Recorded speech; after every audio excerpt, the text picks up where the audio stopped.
I am an over-enthusiastic car lover, mildly addicted to doing supernatural stunts in my beat-up station wagon. Can I brave the radioactive anomalies to unravel the dark state secrets of the exclusion zone, or will I go insane? How do I stop it? To complete 100%, I'll have to fully upgrade my car and garage, pull off outrageous challenges involving making my car naked, and I'll need to survive acid burns, electrocution, and big booms. Welcome to 100% of Pacific Drive. This got a cool aesthetic, man. Pacific Drive. It begins as I arrive at the Olympic Exclusion Zone, a mysterious and dangerous land that the government sealed off over 30 years ago. And by the look of it, I was delivering something. So why am I getting thrown into this exclusion zone? Yeah, it seems like a bit of a bad idea. I followed the road and soon spotted an enormous wall, presumably the edge of the exclusion zone. And as I drove down the road in the rain, I was immersed in this strange world already. I paused at this warning sign to read about high R levels, presumably that meant radiation levels, and I was forced to head left down this dirt road. It wasn't long before things got a little wacky. Oh dear. Oh dear. What on earth? Did you see the ground pulsing? The ground did indeed appear to be bubbling, with a strange red glow. Oh dear. Oh dear. Huh?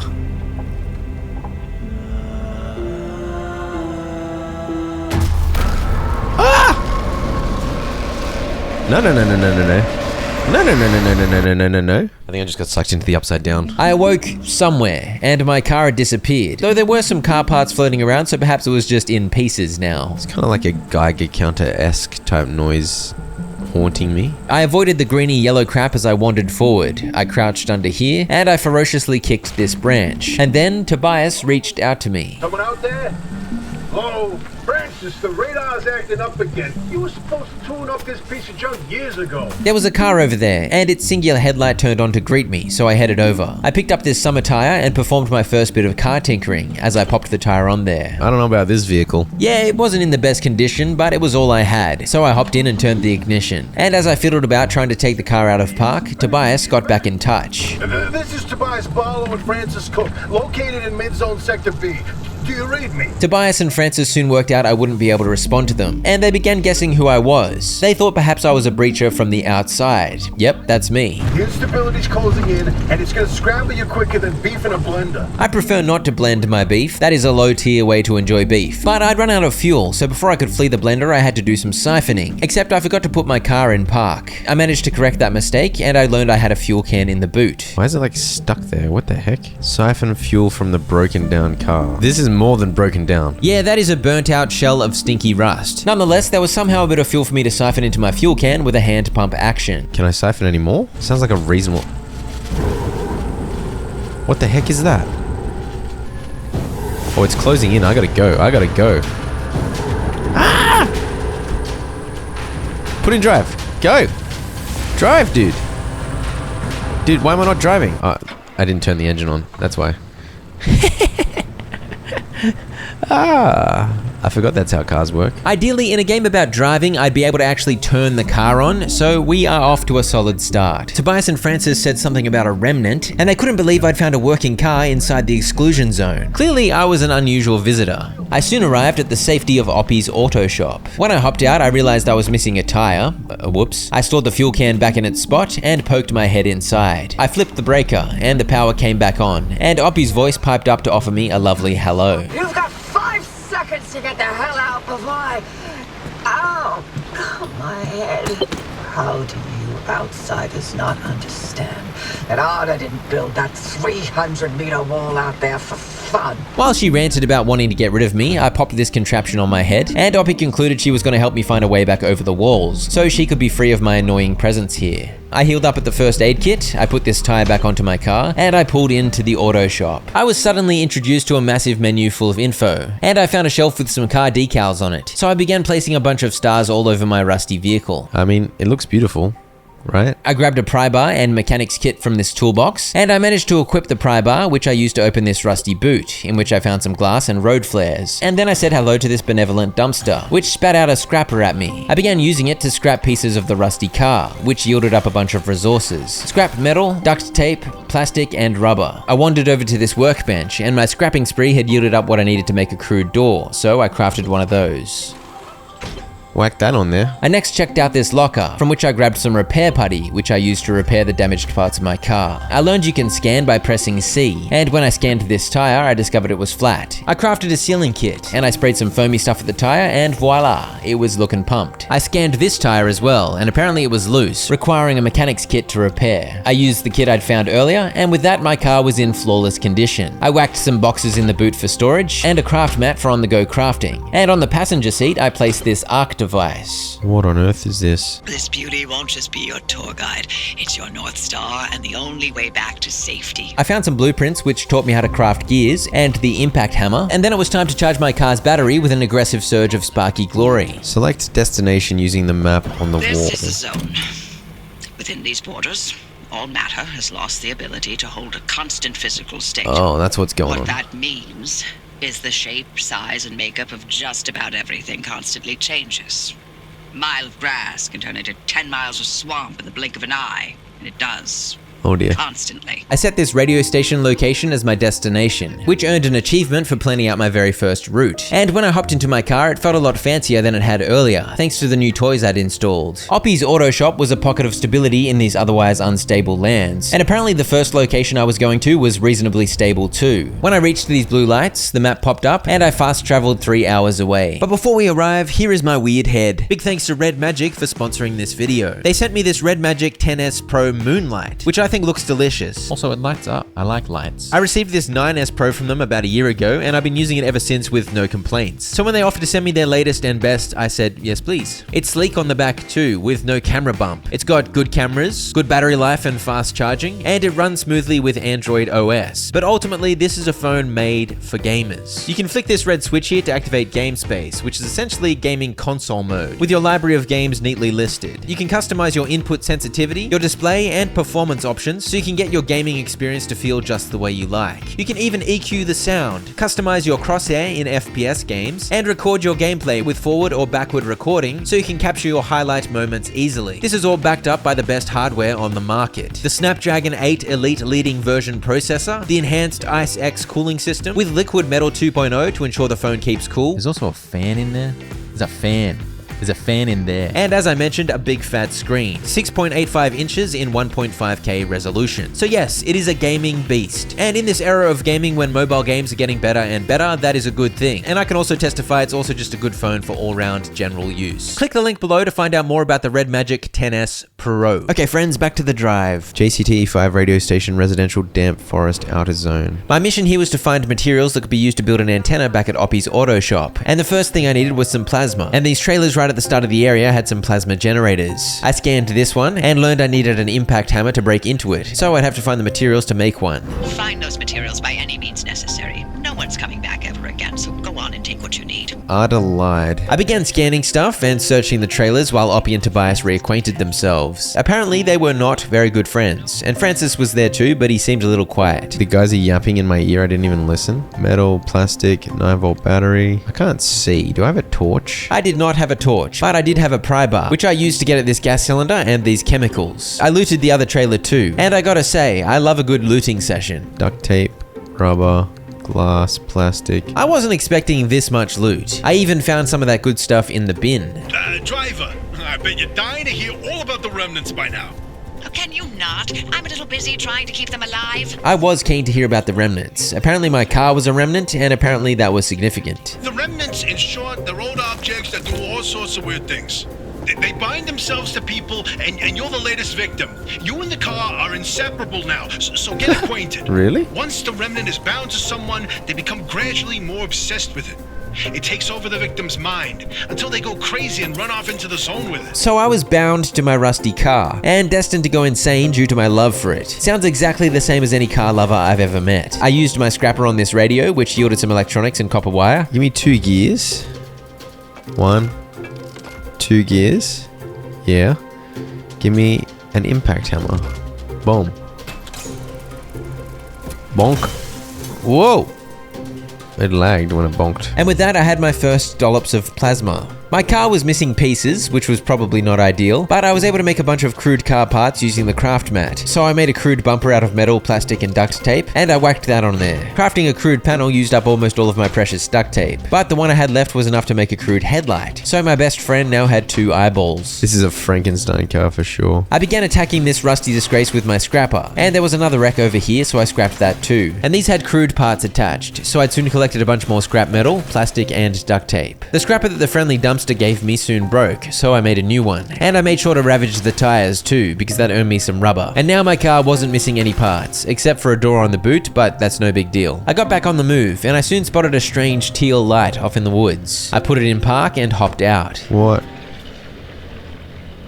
What the heck is this? A traffic light monstrosity? Ah! Was it unwise to go near the traffic light monstrosity? I kind of want to punch it. It suctioned my head. What is it doing now? Leave my car alone. I hadn't had the presence of mind to scan it, but I later learned that anomaly is called an abductor, for obvious reasons related to it grabbing heads and yoinking. Not far down the road I found some sparky towers with more plasma generators, so I was excited to grab some more sweet plasma, except I think I parked too close. It's zapping my car. Is that a problem? Stop that. Once I broke the generator, it powered down, but it did a little damage to my car. Also, my bumper was now somewhat sparky. I claimed some more plasma from another nearby tower, and with that I had the 5 that I needed. But that didn't stop me collecting even more from this 3rd tower. Meanwhile, Oppie instructed me to head to the radio tower now that I had all the materials I needed. But I figured there was no rush, and I officially had the disease. The disease that made me want to collect absolutely everything. Meanwhile, Tobias and Francis properly introduced themselves. Tobias used to be a maintenance manager for ARDA, and Francis was a doctor who used to be a research and development scientist researching limb technology in the zone. They were living in the mid-zone. I was currently in the outer zone, so I'd have to get over another massive wall to reach them. They also gave me some more info on Oppie, because she was never going to give it herself. Dr. Ophelia Turner, former director of research and development herself, the mother of limb technology, the maven of electromagnetism. That's enough. Resident party pooper. Sounds like Oppie is a bit of a genius. A grumpy genius. I slapped some repair putty onto my car and got back on the move. I found a trailer with graffiti proclaiming that ARDA's walls are a tomb. I snuck past another abductor, and some floating rocks too. Floating rocks aren't conducive to driving. There were plenty of places I could have stopped to collect more loot, but I was trying to resist the effects of my loot goblin disease. Except I figured plasma was pretty rare, so I couldn't help but smash this generator. Whoa.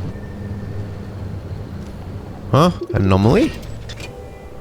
Tourist. What you looking at, bro?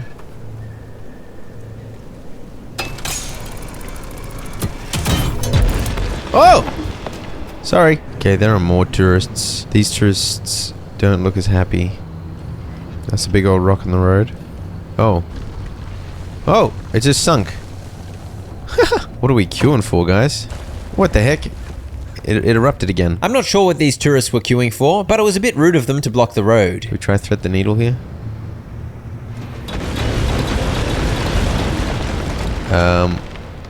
Yeah. I followed the road and barged my way through this gate, and then followed a windy dirt road up the hill, and atop the hill I found the radio station. I hopped out and yoinked this broadcast transmitter, and that was that. I had everything I needed. Oppie told me it was time to head back. But you can't get back the way you came. The instability makes all routes one way. And that's where my arc device comes into play. The arc device in my passenger seat was indeed my ticket home, but I first needed to go grab an anchor, marked yellow on the map. I headed off while Tobias and Francis tried to convince Oppie to run an experiment on me and my remnant, to which she agreed, which was a little concerning. Although if the pay's good, I guess they can probe me. The anchor was sitting pretty below a big old power pole. Anchors are a little radioactive, and when you pluck them from their perch, the world around you gets a little unstable. Whoa! Feed the anchor into the arc device. Oh gosh. What the heck, dude? Hey! That's my car. That's just one of the many strange things that can occur. It's good stuff. Alright, don't do that again, please. The arc device ain't the anchor. It did indeed. And you can see in the bottom right there, I now had 2 K-limbs of power available. Dude, stop it. Ah! Stop it. I used the power from the anchor to link to this gateway on the map, which opened it up. But the devastating consequence of activating one of these is that the area becomes extremely unstable, and a deadly storm begins closing in rapidly. So once you fire up a gateway, you've got to get to it quick, or you'll get blended up. You can see on my map on the right there, the yellow circle closing in. That represents the storm of instability, and the gateway is that glorious pillar of light and energy. Is this storm coming behind me? Oh crap. Yeah, there's a storm. This seems like a bad idea, but we'll trust the lady. We'll trust the nice lady.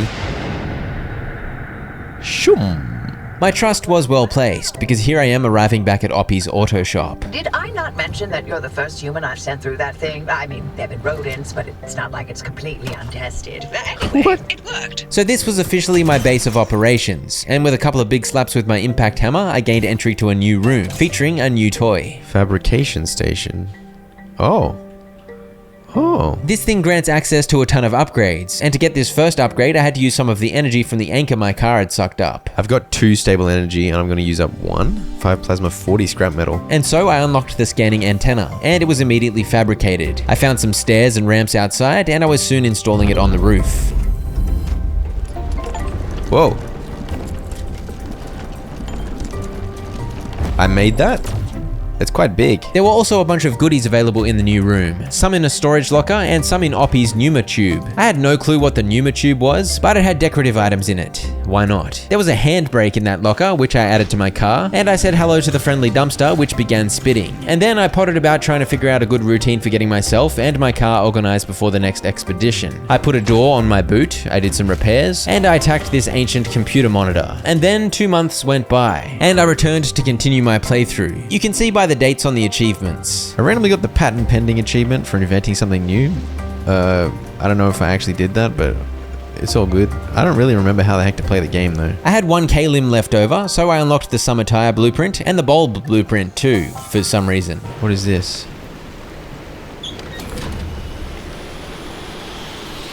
What the heck?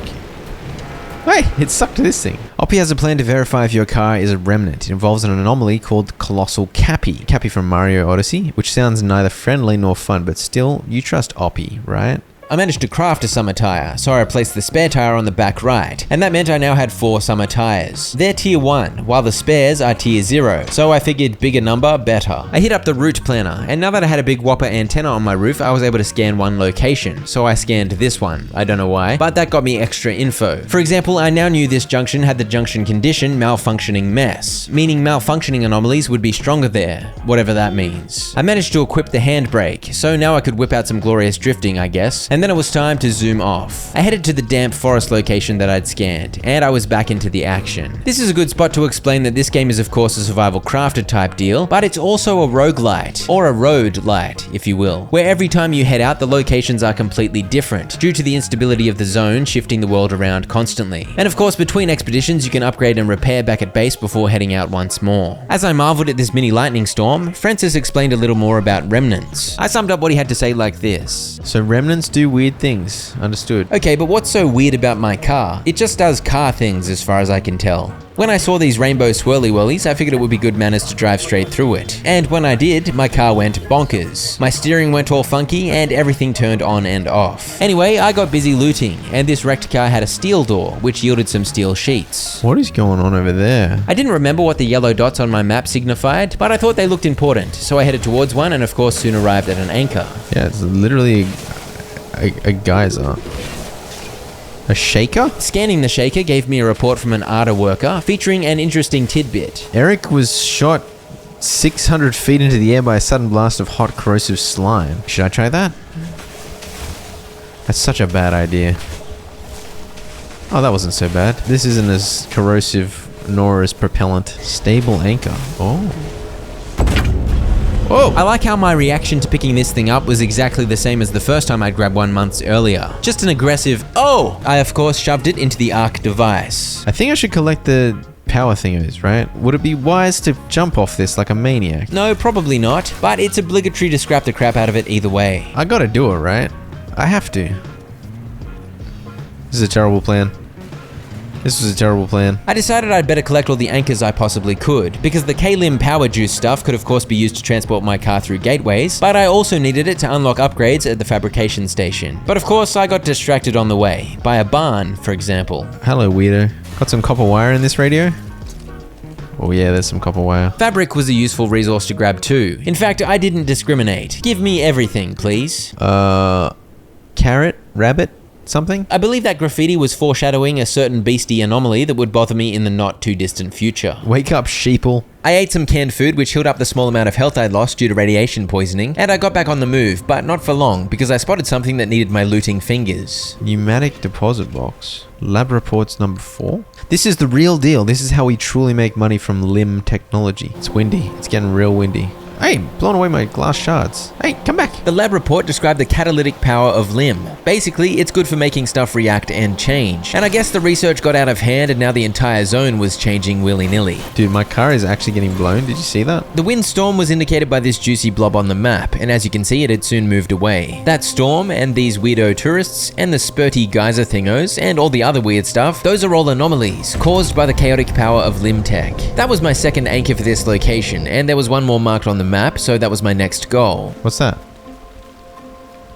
What is it? Oh, there's radiation here. In the top left, there's a little radiation meter, and there was indeed some radioactive goodness here, which slowly ticked away my health 1% at a time. I should be careful of the radiation. This yellow-greeny goop on the road was even more concentrated radioactive material, and while my car did protect me from it, I figured it was best avoided. And as you can see, a deadly storm was circling the area, slowly moving inwards, so I changed plans and decided to head straight for the exit. Except, I got distracted. It's showing this pink thing on the map down there? What does that mean? I'll explain more about the pink symbol later. For now, all you need to know is that I tried to find whatever it symbolized, which resulted in me bumbling about in the bushes like a goose, and the funky yellow storm arrived. Oh, I should not have come here. This was double the radiation I'd been exposed to in that train carriage earlier, but I was lucky it wasn't killing me too quickly. Radiation is closing in. Alright, this is the exit though, so I think we're good. It doesn't seem to bother me inside the car. Is it damaging my car though? I do believe it was indeed slowly damaging my car, but not anymore because it was time to fast travel to Sierram, my destination for this quest. Junction conditions, perpetual stability. Perpetual stability means the radiation storm circle will never arrive in this location, so I had no time pressure, unlike in the location I just arrived from, which did not have perpetual stability, hence the swirly yellow arriving to rush me on my way. We're heading to Sierram now, baby. That's a big old pipe. That's a massive pipe. I can't see. Do I have a torch? The same question was asked many moons ago, and no, I still lacked a torch. Is there a reason you're driving straight towards the largest honking anomaly in the zone? You wanted to know if there's a speck of remnant energy in that car? This is how you do it. Oppie's plan was to use this Cappy anomaly to amplify the signal of the remnant, that is, my car. Apparently that was a surefire method by which to confirm if the car was actually a remnant. Francis thought it was a risky, potentially deadly plan. The driver can make their own decision. I'm not forcing them to do anything. That's certainly something. Why is it called Cappy? I continued closer to the monstrous anomaly, heading down the road avoiding the various random obstacles of chaos. Oh gosh. What on earth? What the heck was that? There's all sorts of weird stuff happening, dude. I foolishly drove into the swirly rainbow stuff, which sent my car bonkers, including turning the radio on and causing me to steer into danger. Is this thing gonna attack my car? Go away. Go away. Ah! What do I do? What the heck do I do? The abductors weren't that good at abducting, as they let me go and floated off weirdly. But then I saw the can opener. Dude, that's a big razor blade. What is going on, man? Razor blade just going back and forth. What the heck? Can I sneak through here? I can. Gotta avoid the floating octopus weirdos. Holy crap. Get the car close to the anomaly. Alright. If you say so. No response. Maybe you need to get closer to Cappy's core way up there. Can you find a way to high ground? Higher ground, you reckon? Oh gosh. What's this number here that's going down? Is that my battery? I think it is. I had a bit of trouble finding a way up here, so I headed back down and under the bridge to try the other side. But I don't think this station wagon was built for off-road hill climbing silly willies. Dude, what am I doing? Go, go, go, go, go. I need to get a four-wheel drive, man. This is some of the worst nonsense you've ever seen. What on earth, guys? I think I can get through here. At long last, I had used my majestic mountain goat skills to reach the top, but it still wasn't close enough to Cappy for Oppie's liking. How about launching the car into Cappy's core? Excuse me? I'm sorry. What? Say no more, Oppie. That is a flawless plan. I headed into this building while they argued about the deadly stunt, and apparently Oppie was gonna spawn a gateway on my head while I was in midair to rescue me at the last second. What's this do? I think it opened the gate. Yeah, that opened the gate. Okay, I can go in there like a madman now. What does this do? This thing is a transmuter, except it didn't want to transmute my fabric. It was after gears, specifically. A gear into 3 chemicals? Is that what you're saying? No, it was saying 3 gears would be turned into 1 bottle of chemicals. I tried with 1 gear first, no luck obviously, so I made 2 more gears using my crafting mat and had another crack. Oh yeah. That worked. Let's just get as many chemicals as I can. It's a lot rarer than scrap metal, that's for sure. Gears are made out of scrap metal, which is very easy to collect, so I figured I might as well stock up on the much rarer chemicals while I had the chance. There were some trailers to loot nearby, but the darkness was impenetrable, so I whipped out a road flare. Tidy up your lab. Water bears get everywhere. Water bears? I looted and then hit up another trailer, but it was locked behind a broken keypad, which I needed an electrician's kit to fix. I didn't know how to make one of those, and it was about time I got on with it. You know, this seems like a terrible plan, but the people in my ear told me to do it. Oh gosh. Oh gosh. What is that? What is that? Oh gosh. Whoa! Ophelia, did you save me? I got an achievement, a leap of faith. Yeah, here we are.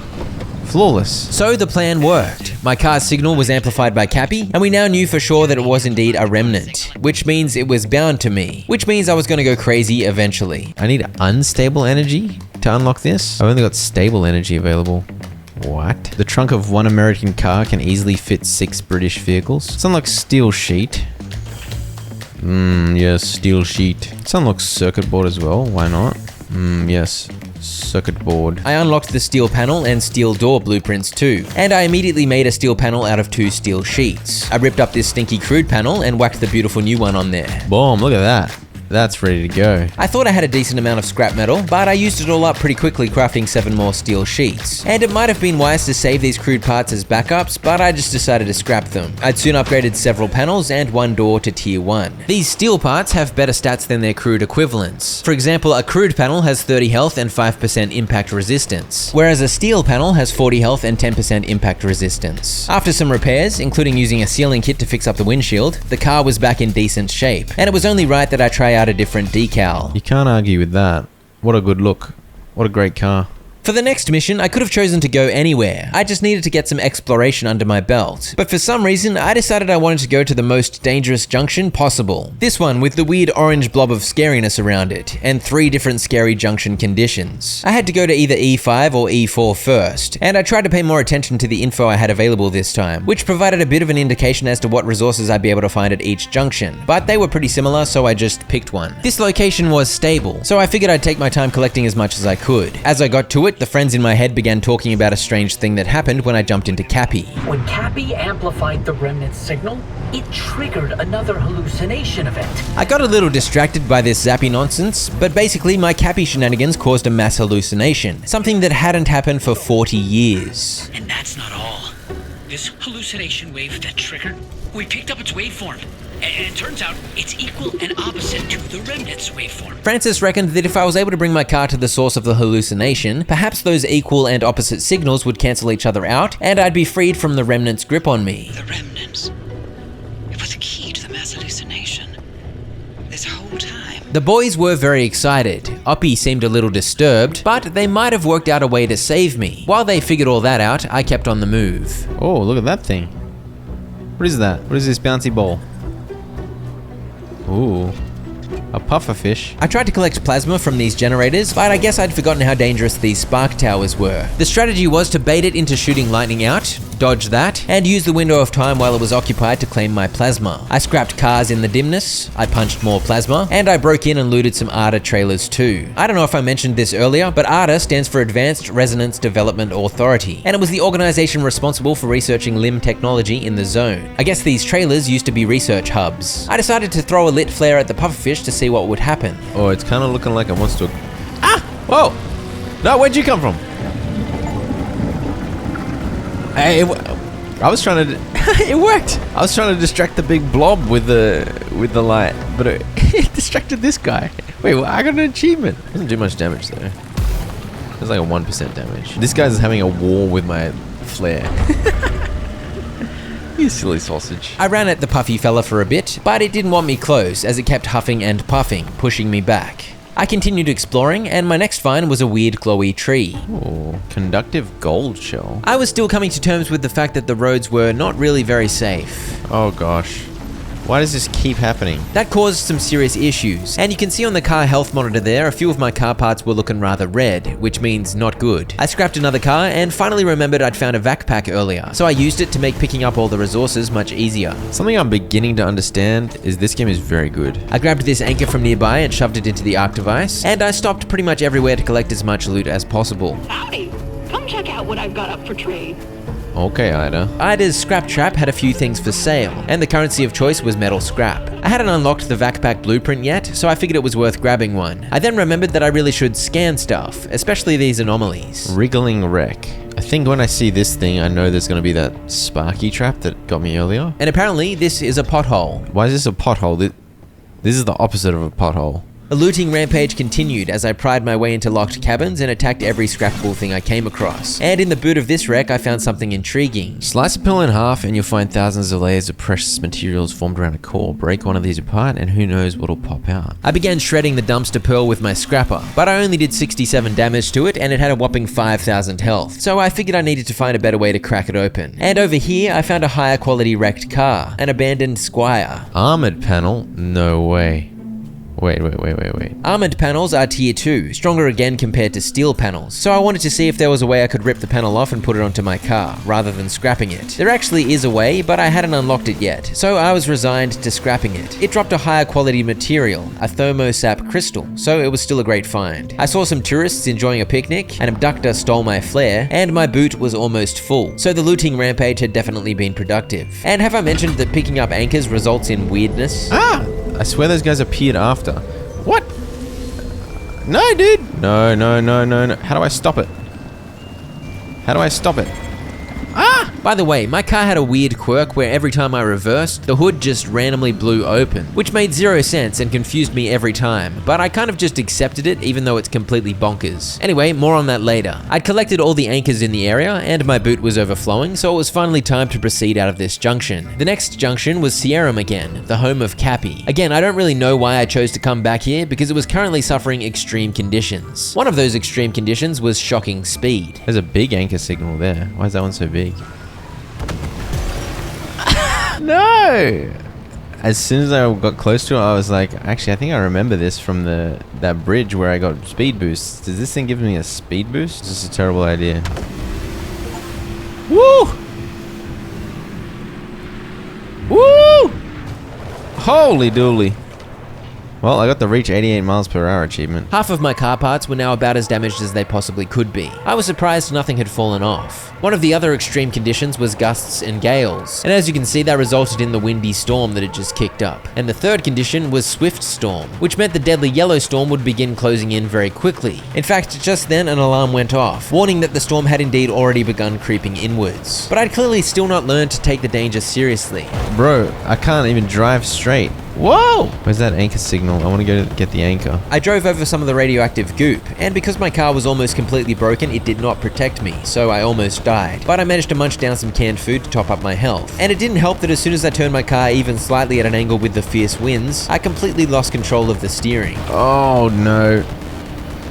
Oh, as soon as Oh man, I need to turn left here. Where's the road? I finally did something slightly sensible and decided to give up on the two southern anchor points, which were already enveloped by the encroaching storm. But I figured I could get the one up north on my way out, because the exit of this junction was also up north. Despite the time crunch, when I saw this abandoned Squire, I couldn't resist scrapping it. And it had 2 armored parts, so I claimed 2 more thermosap crystals. I arrived at the anchor with what appeared to be a decent amount of time before the storm would get me, but I noticed a problem. I need to get up the hill to actually get out of here. I grabbed it and popped it into the arc device. That got me up to 3.4 k-limbs, that's good. I then began attempting to drive up the rather steep hill towards the higher road and the junction's exit, but I was having a little trouble. How the heck do I get up there? I have to go back so I can go up the hill. Yeah, I'm dead.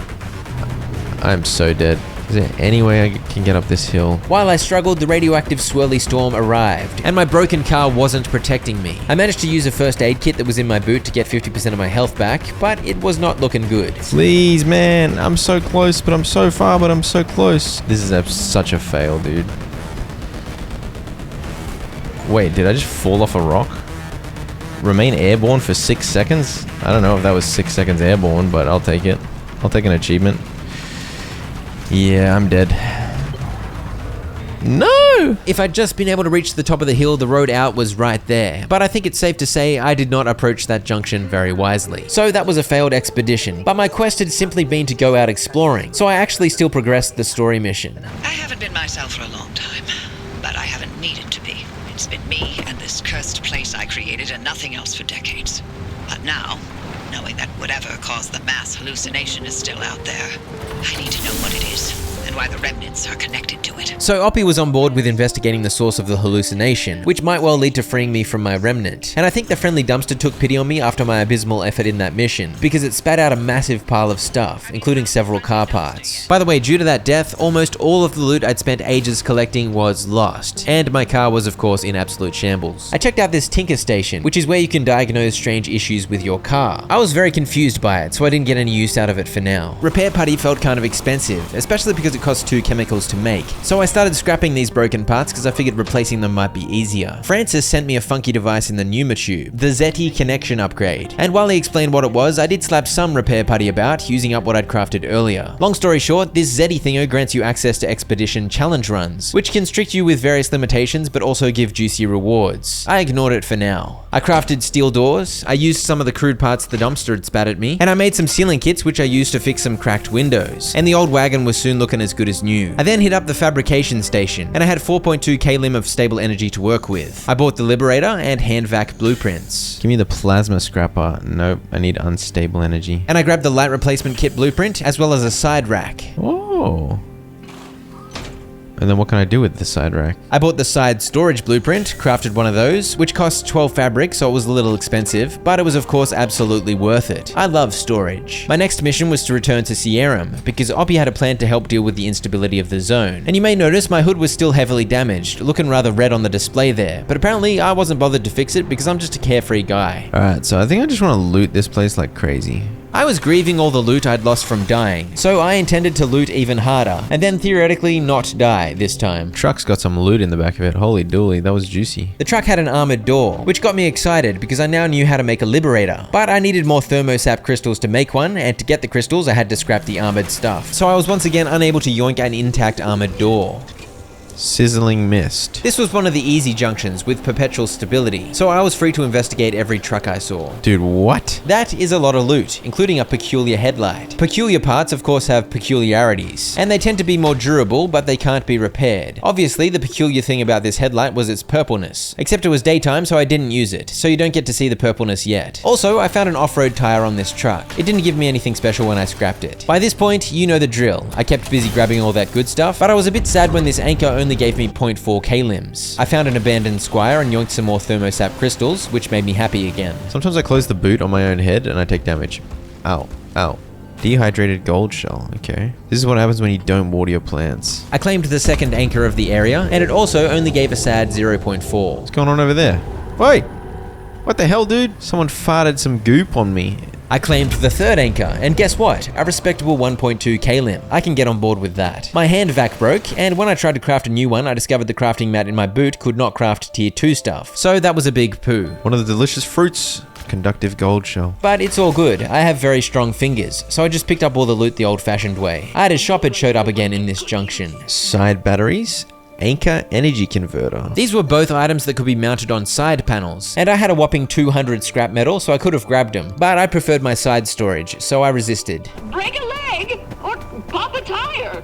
That's rude. I found this charger station, so I figured I might as well drive into it, except my battery was at 50 out of 50, so it literally had zero room for any more charge. I'm not sure why I did that. I put on my purple headlight though. Purple. Also, need TP, trade for food. Also, these ARDA towers seem to always have transmuters. This one wanted 5 gears in exchange for a gas cylinder. I made a bunch of gears and shoved them in there, but apparently it was only willing to do 3 trades total because it pooped a bunch of my gears back out. And this green ruster was no regular wreck. It was an anomaly, known as a honeypot. Whoa!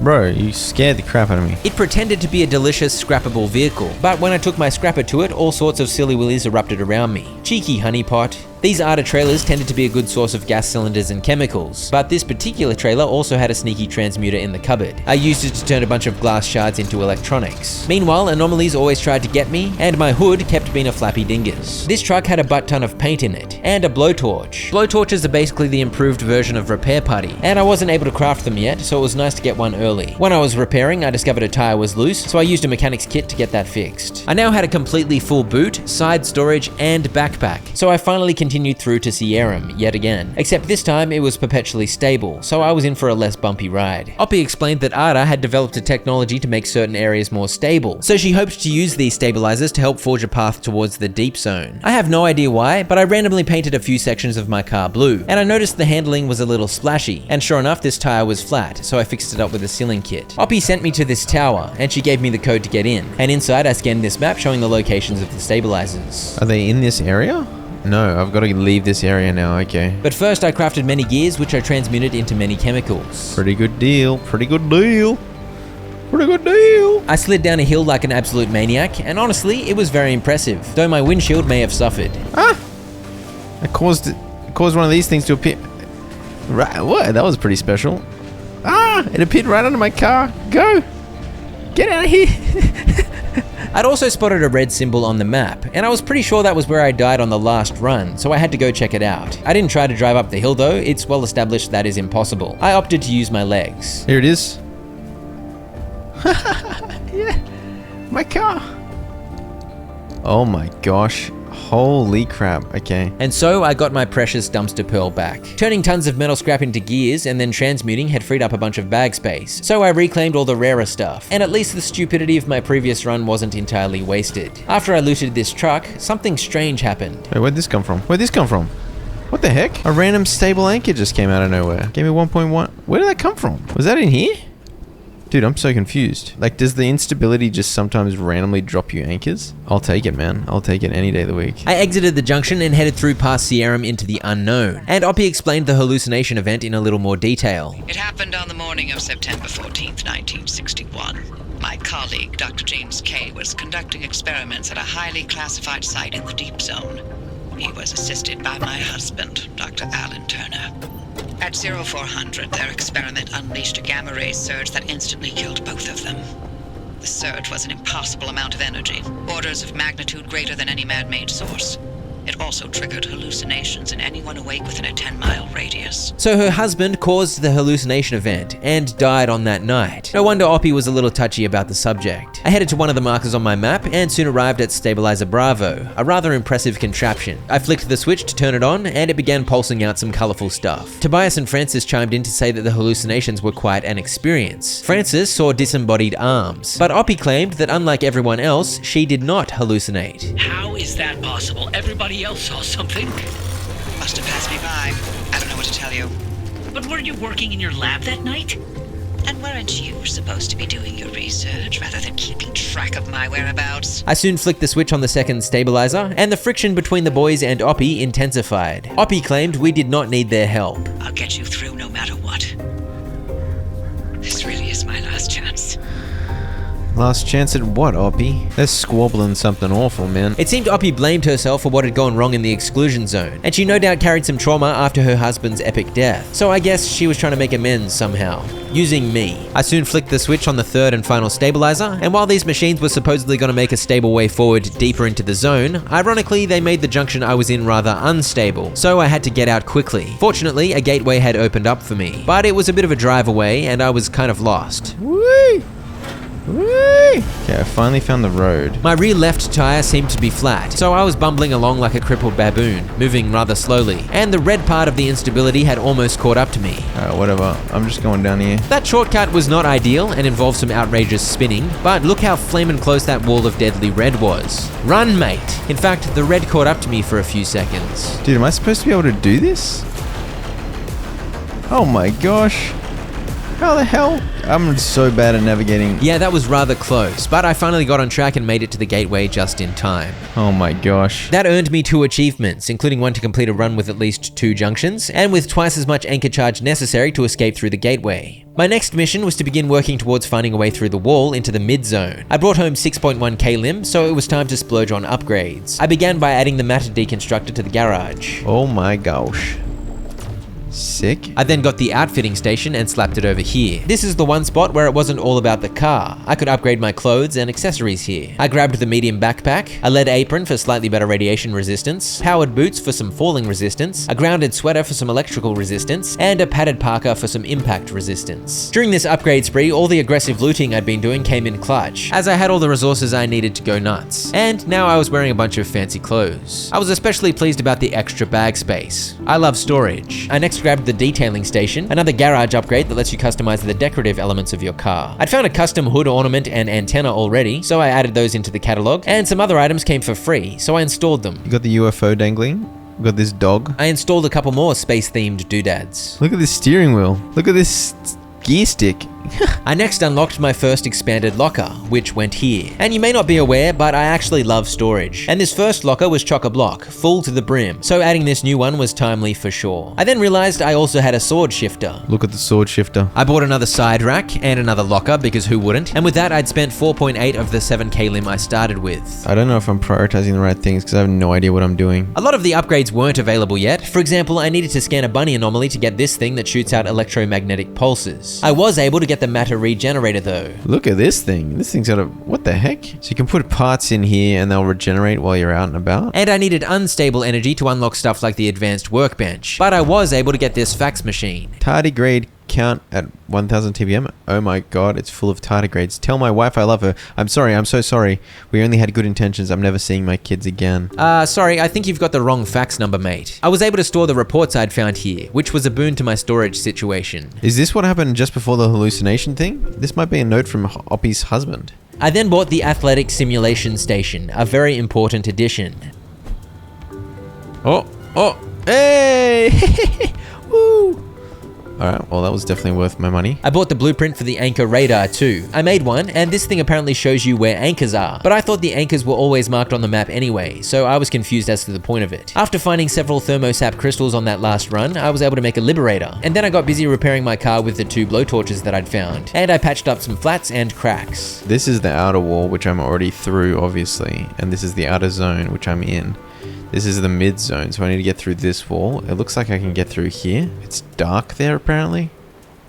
Sounds scary. Anchor obfuscation. Anchors are harder to track down on the ARC device. Oh, that's why I need the scanner thingo. Well, I just made one, so... I needed to go scout out this G1 junction in order to gain access to more of the western junctions out there. But first, I was somehow able to afford yet another blueprint, which allowed me to get rid of my crude bumpers. I popped them in the shredder to scrap them, and installed my brand new steel bumpers. I replaced a heavily damaged headlight too, and put the damaged one into the regeneration dubishlaki along with a couple of panels I'd replaced. I did the same thing with a few other parts, and eventually the car was once more fully steel, not crude, and there were no spare tires, only summer. And then it was time to beautify. As you can see, I tried out this Shuttle 07 decal, and the color yellow. Very beauty. My fax machine began beeping again, so I went to see what all the fuss was about, and a nonsensical message about tasting colors came through. I tried to shred one of the gold shells, but that didn't get it open, so I left them in storage for now and headed back out for another run with the goal to break new ground in the west of the outer zone. It wasn't long before I was under attack. Well, what are you?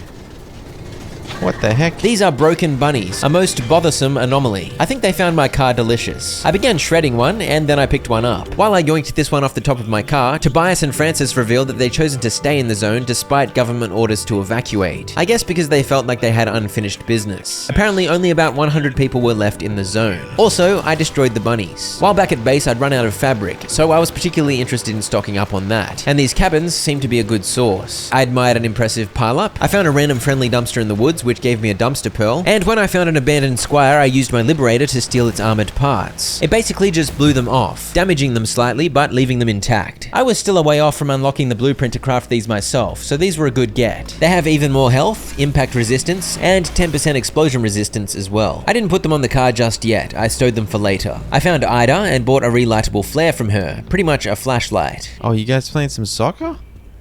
Goal! That's how you know you got a committed goalkeeper. They explode. I of course grabbed the anchors in the area, and when I grabbed a bunch of new paint varieties from this truck, I earned the achievement to discover 300 logbook entries. But this was a chill, stable zone, and it was time to venture forth to a not so stable zone.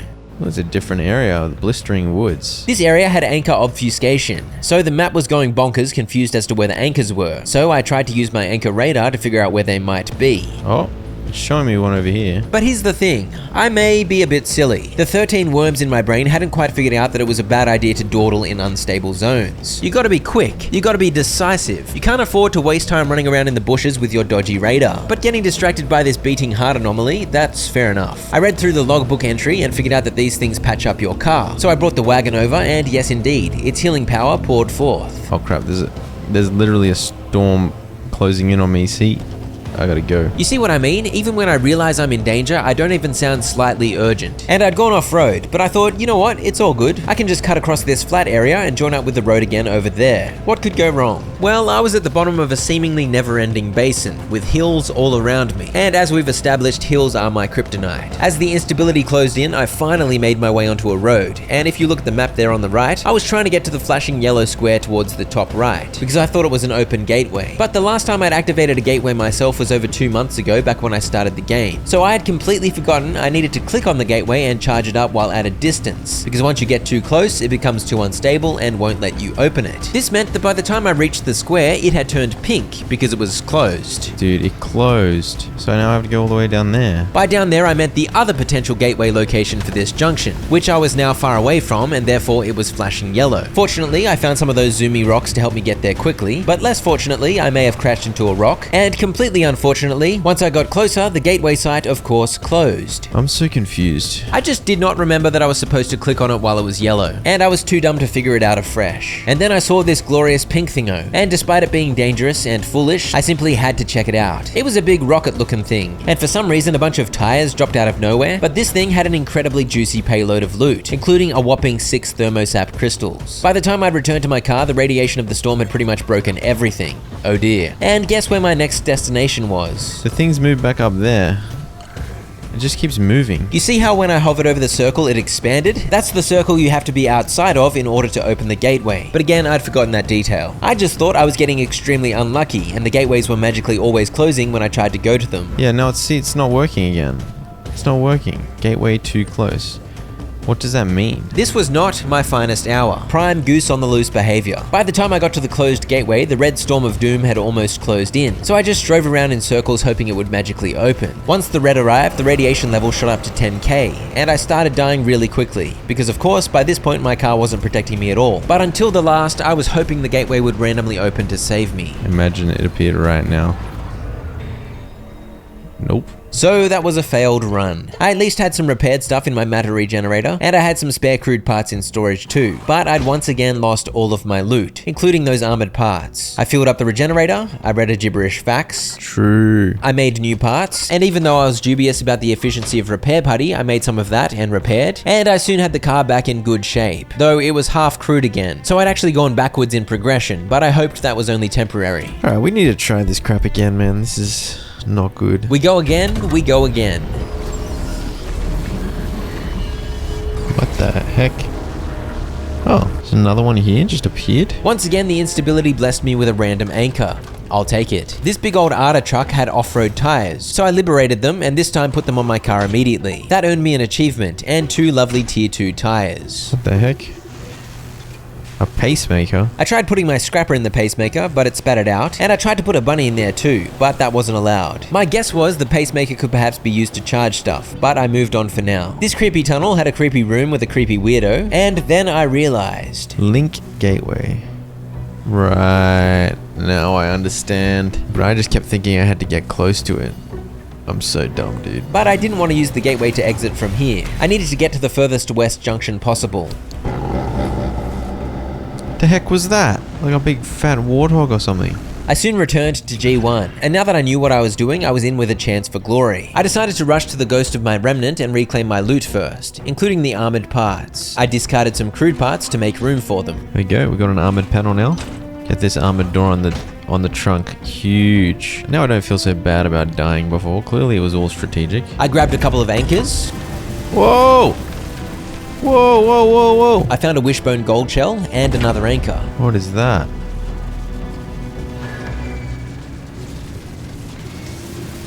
Oh gosh. How the heck did that happen? Oh, now there's an abductor on me. Oh gosh. Dude. Stop it. When the bunnies get on your car, they can cause it to malfunction. In that case, the bunny sped me up straight towards a speed boost thingo. What a legend. I claimed yet another anchor, and I was up to a juicy 9.4 K-limbs. I then got an achievement for idiots. Forget to put the car in drive before hitting the gas 20 times. Why are you making me look like a dingus? Is it because I am a dingus? Alright, so now. It was then time to make use of a gateway. Properly this time. I think the storm's coming in anyway? Oh no. I'm quite certain I have a flat tire. The tire was in a slightly worse condition than merely flat, and I crafted a new summer tire to replace it. I positioned myself outside the range of my chosen gateway, and it was time to go. We link the gateway. And we gotta go.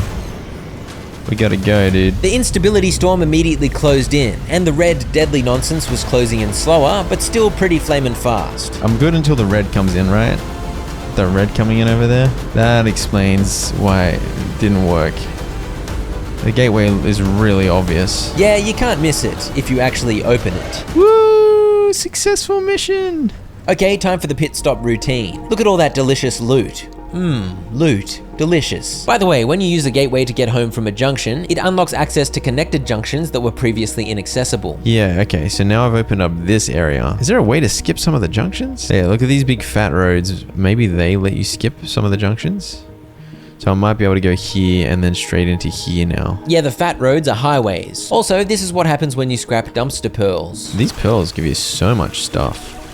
Look at all this stuff. If you're going to put expensive words in expensive proposals, you best include your most expensive ideas to get expensive results. I had a session fixing up the car, including swapping in stuff that had been repaired by the matter regenerator. You know the drill. Well, I've got 11.2. Wait, what? I got so many. Yeah, okay, let's do some unlocking. I unlocked the headlight blueprint. I upgraded my antenna, so it was now bigger and better, baby. Meaning I could scan 3 junctions on the map rather than just 1. Now that I'd scanned a bunny, I unlocked the limb pulse emitter. I unlocked another side rack and a seat rack, so I was now able to place a big doodad in the back seat. I fabricated some roof racks too. I then unlocked the auto parker blueprint. 1, 2 bulbs. 1, 2 headlights. And so I upgraded my crude headlights. The limb pulse emitter? We want the auto parker, clearly. It's a bumper? What the heck? Yeah, the limb pulse emitter goes in a bumper slot and uses some power each time you activate it. You can see there it's using 2 kilowatts. So that's a lot, but that'll shake off any bunnies and abductors, I guess. The trade-off was, of course, it was less protection against impact than a normal bumper. I also popped the auto parker in the back seat. It automatically put it in drive, I think. I hop out, it automatically put it in park. I'll hop in, automatically puts it in drive. It's a lazy man's dream. I made some side storage and popped it on the rack, and look at this, I got another side rack and even more side storage. I then found the reports of the 6 trips I'd been on so far. Look how much car damage I took on this one that I failed. 672 car damage. No wonder it was completely ripped up. I upgraded the matter deconstructor to make it faster at shredding, and I came up with a theory as to how to open the conductive gold shells. Alright, let's give this a crack.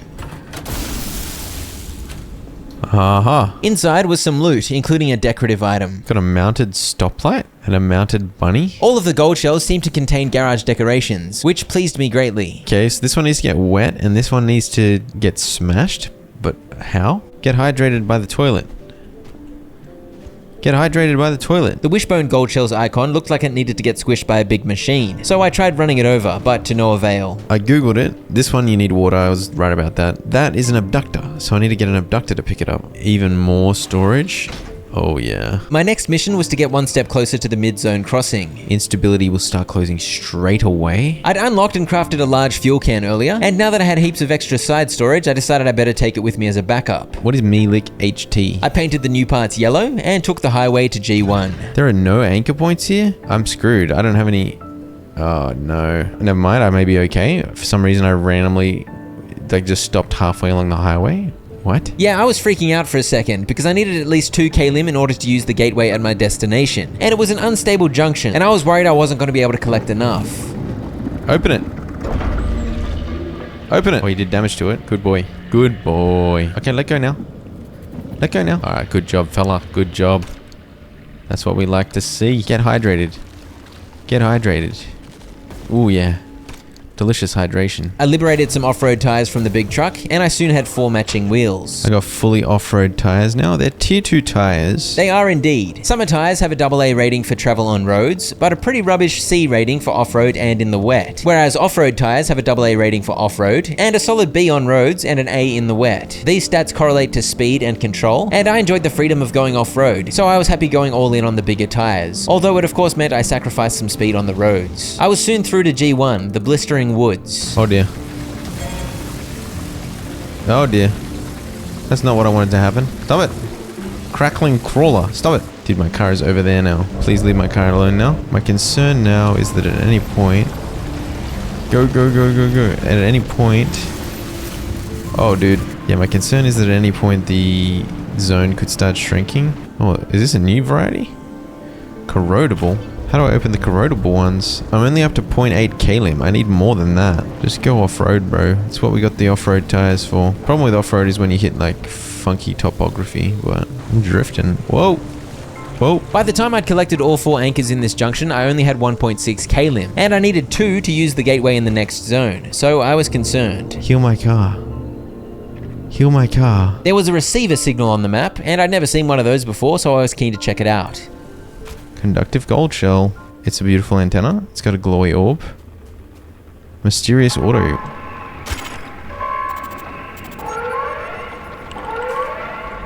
Okay. The zone's gonna close in. While I ran for it, I listened to an audio recording of President Koch introducing Ophelia Turner, the woman who discovered limb technology back in the day. Turns out Oppie was indeed the mother of this whole Olympic exclusion zone. Mother of limb technology, they called her. The angel of a new age. The newspapers at that time laid the titles on thick while peddling the impending utopia. So they thought Oppie's limb tech would bring utopia, but no, it actually brought silly anomalies. You live, you learn. Just got interesting tidbits as I'm fleeing the impending storm, but I made it pretty easy. We're good. Yeah, I gotta go straight for an anchor, absorb some klim, and then just jet on out of there. This junction had the eerie darkness condition active, and I had to agree, it was eerily dark. Within 5 seconds of getting here, the alarm announcing the arrival of the instability sounded. The zone's already closing in. Oh dude, I think I just ran over some spikes. Not bunnies as well. What is this crap? What is this spectral wall of doom? Those weird purple spikes had indeed punctured a tire, so I jumped out and fixed that because driving with a flat is miserable. Also, there were no gateway options visible on the map, so I was stressing. There's no way to get out of here. How am I supposed to get out? There's so much radiation around as well. This zone's intense, man. It was an unstable zone, so yes, there were way more anomalies all over the place compared to a stable one. There's so many interesting things I want to look at, but I have no time. No, not the abductor. Get out of town, bro. Okay, will this make it appear? When my car ate up that anchor, my klim rose above 2, which was the required amount to exit through a gateway here, and therefore the available gateways appeared on the map. Sadly, they were both close to me, so I had to drive away and make some distance in order to activate them. And yes, the storm was encroaching, but to be honest, it doesn't arrive that fast, so I was probably more stressed than I needed to be. I'm right on the edge. Go. I couldn't be any more close to the edge of that. There we go. Alright, I think we're clear now. Just follow the road. Follow the road. Don't go over the spikes. So many spikes. Storm's closing in. I feel like my car's going really slow. It's because of the off-road tires, maybe. I think I'm going off-road here anyway, though. I didn't expect to go that much faster off-road, but the increase in speed was instantly noticeable, which I guess is fair enough. Alright, we made it. We made it. After all that. Woo!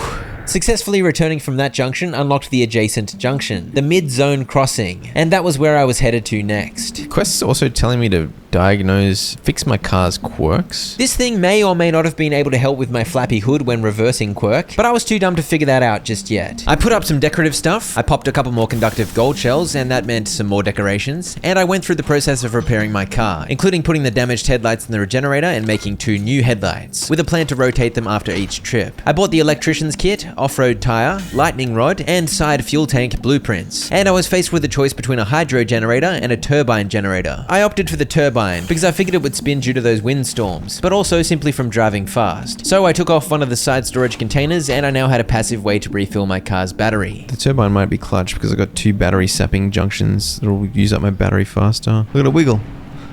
Look at it wiggle. Wiggle, wiggle, wiggle, wiggle. Wiggle, wiggle, wiggle, wiggle, wiggle, wiggle. Finally, I was off on the trip that would take me to the mid-zone wall crossing. It's spinning a little bit. Yeah, I'm getting some energy back. I zoomed through this stretch of highway and arrived at the back roads, where I began collecting goodies, with anchors at the top of the priority list, of course. I had an abductor open up a wishbone for me, and I had some abductors harass my car, which was very rude. Thanks for the slingshot, fella. Another one? Ah! And I was soon through to the next junction, which was unstable, so I decided to just rush through and get on with it. The only pause I had was to suck up some healing from this beating heart. I've made it to the mid-zone crossing. At long last, I had reached the second wall. Oh, no way. This is where I can take my time, because it's stable. I see the wall up ahead, I believe. Perpetual stability was indeed active, so I happily took my time looting. I found a wonderful theory. Theory that they're using the technology to create shortcuts around the planet? You never know, that could be the case. Well, it looks kind of, I don't know. It's just a looming big old wall, you know what I mean? It's intimidating. Oi! Oi! These bunnies were a nuisance, but they didn't seem to do too much damage to my car. I used this spark tower to try and open a conductive gold shell. Did that work? It went flying, that's what happened. I just zapped it with electricity. How did that not work? Oh, it did. It did half damage. Honestly though, I don't want to send that flying again. What is the point of a giant thing like that? It's interesting. I hadn't really collected a massive volume of plasma in my travels so far, so I considered these a must grab. And in a stable zone like this, anchors are of course also a must grab. Go away, bunnies. Oi! Oi! Oh, my door came off, dude. Where are these bunnies coming from? Alright, press F. Yeah, get zapped, you idiots. Don't worry, I found the door. These buttheads knocked my door off. Too many floating rocks, some would say. Big old crane up there. Yeah, that's a wall, man. Have you ever seen a wall? Bunnies keep attacking my car when I'm not there. This is very rude. What are these big balls, man? Big metal balls. By the look of it, I was destined to drive into that hole in the wall there. But I first grabbed another anchor to raise my K-limb collected to 6.7 for this trip so far. Get inside the wall. Okay. I drove into the wall with a reasonable amount of trepidation. This is of course a spooky game, though the threats I'd encountered so far weren't too deadly. In fact, they were mostly avoidable, so I generally didn't feel that scared. But going into the interior of this giant wall, well, that made me a little skittish. It's somewhat spooky in here. Should I explore? My car doesn't like it when I go in the water. There's a thing there. Oh, here we go. I found a ramp. This was an Arda Towers location, ready to be looted, and offering to transmute gears into electronics. What is all this? Dude, I'm not going over there, man. I mean, there's lights, though. Are the lights to lure stupid people like me?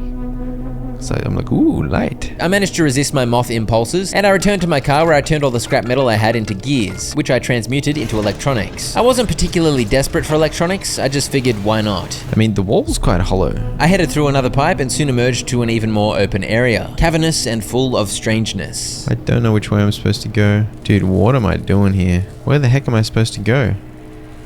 Why are there so many tourists? I continued off in this direction, as I hadn't reached a dead end yet, so I figured I might be onto something. Just past this gathering of tourists, I found what I was after. Okay.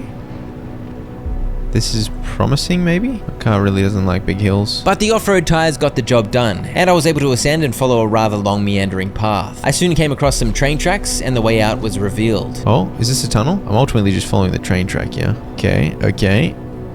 Ooh, no way. I'm in the mid-zone. The wall was conquered, and I was no longer in the outer zone. Hello, mid-zone. Oppie piped up to let me know she was getting major interference in the arc signal, and while she tried to sort that out, I followed the dirt road. The mid-zone has lots of pine, fir tree looking things. What is that? Hey, this place is crazy. Not far down the road, the way deeper into the mid-zone was revealed, but before leaving the safety of this stable area, I figured I'd better fix my tire. And then off I went through the now stabilized access road.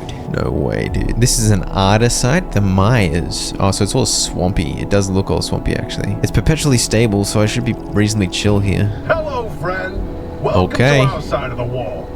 Oh, what's this? Your connection to Wabi is jammed? Worry not. Our signal is crystal clear. So based on Tobias's cheeky comments, he and Francis were deliberately blocking Oppie's signal so that they could take their opportunity to boss me around, I guess. My first task was to find a way to extend the signal from the garage so that Oppie's equipment would work properly out here. Also, the trees here are in shambles. Yeah, there was definitely a different vibe here in the Myers, even more post-apocalyptic than the outer zone. What are these weird bowls? Orb. Giant orb. They seem to be somehow guarding those strange nests of giant frog spawn. Huh? Oh. Giant frog spawn. Marsh eggs. Should I be collecting marsh eggs? Are the giant frog spawn going to get angry at me if I do this? I mean, if these giant orbs are supposed to be guarding them, they're not doing a very good job because I just stole like 30. I scanned one of the egg-covered cars. It had a concerning name. A salamander grotto. I have concerns about giant frog spawn and salamander and all that good stuff. Again, this game hadn't thrown anything too deadly or scary at me so far, but even still, I was half expecting a giant frog to charge at me. And then after picking up about 100 eggs by hand, I finally realized I could vac them. It was much quicker. Well, I just got 133 marsh eggs. There was no way forward except through the water, so in I went for a dip, but it was thankfully quite shallow. This looks corrosive. Cough box. Maybe this is where I can open the corrosive nut. I didn't bring my corrosive nut though. It's just a stinky kind of zone, you know? I feel like I need to learn what these do. Okay, that was predictable. Oh, what is that? Is that a dilapidated? Oh, actually, these anchors are different, dude. Oh, this is exciting. This is good. Oh, what the? Oh, what the hell? What are you doing, bro? Rotten egg. What's this guy flying? A pickpocket. Looks like a sick abductor. I don't like him. A belching barnacle. Dude, this place is unstable. The onslaught of extra weird anomalies had caused me to lose my ability to speak, I guess. But I was delighted to claim my first ever unstable anchor, which juiced up my arc device with some unstable K-limbs that can be used to unlock higher tier upgrades from the fabrication station. Even though it was quite far away, I decided to run to the next anchor. Combustible? Oh gosh. The Liberator does explosions. And I found another new resource in the back of this trunk. Oh, what's that? Swamp coral? I grabbed a second unstable anchor and ran it back to my car.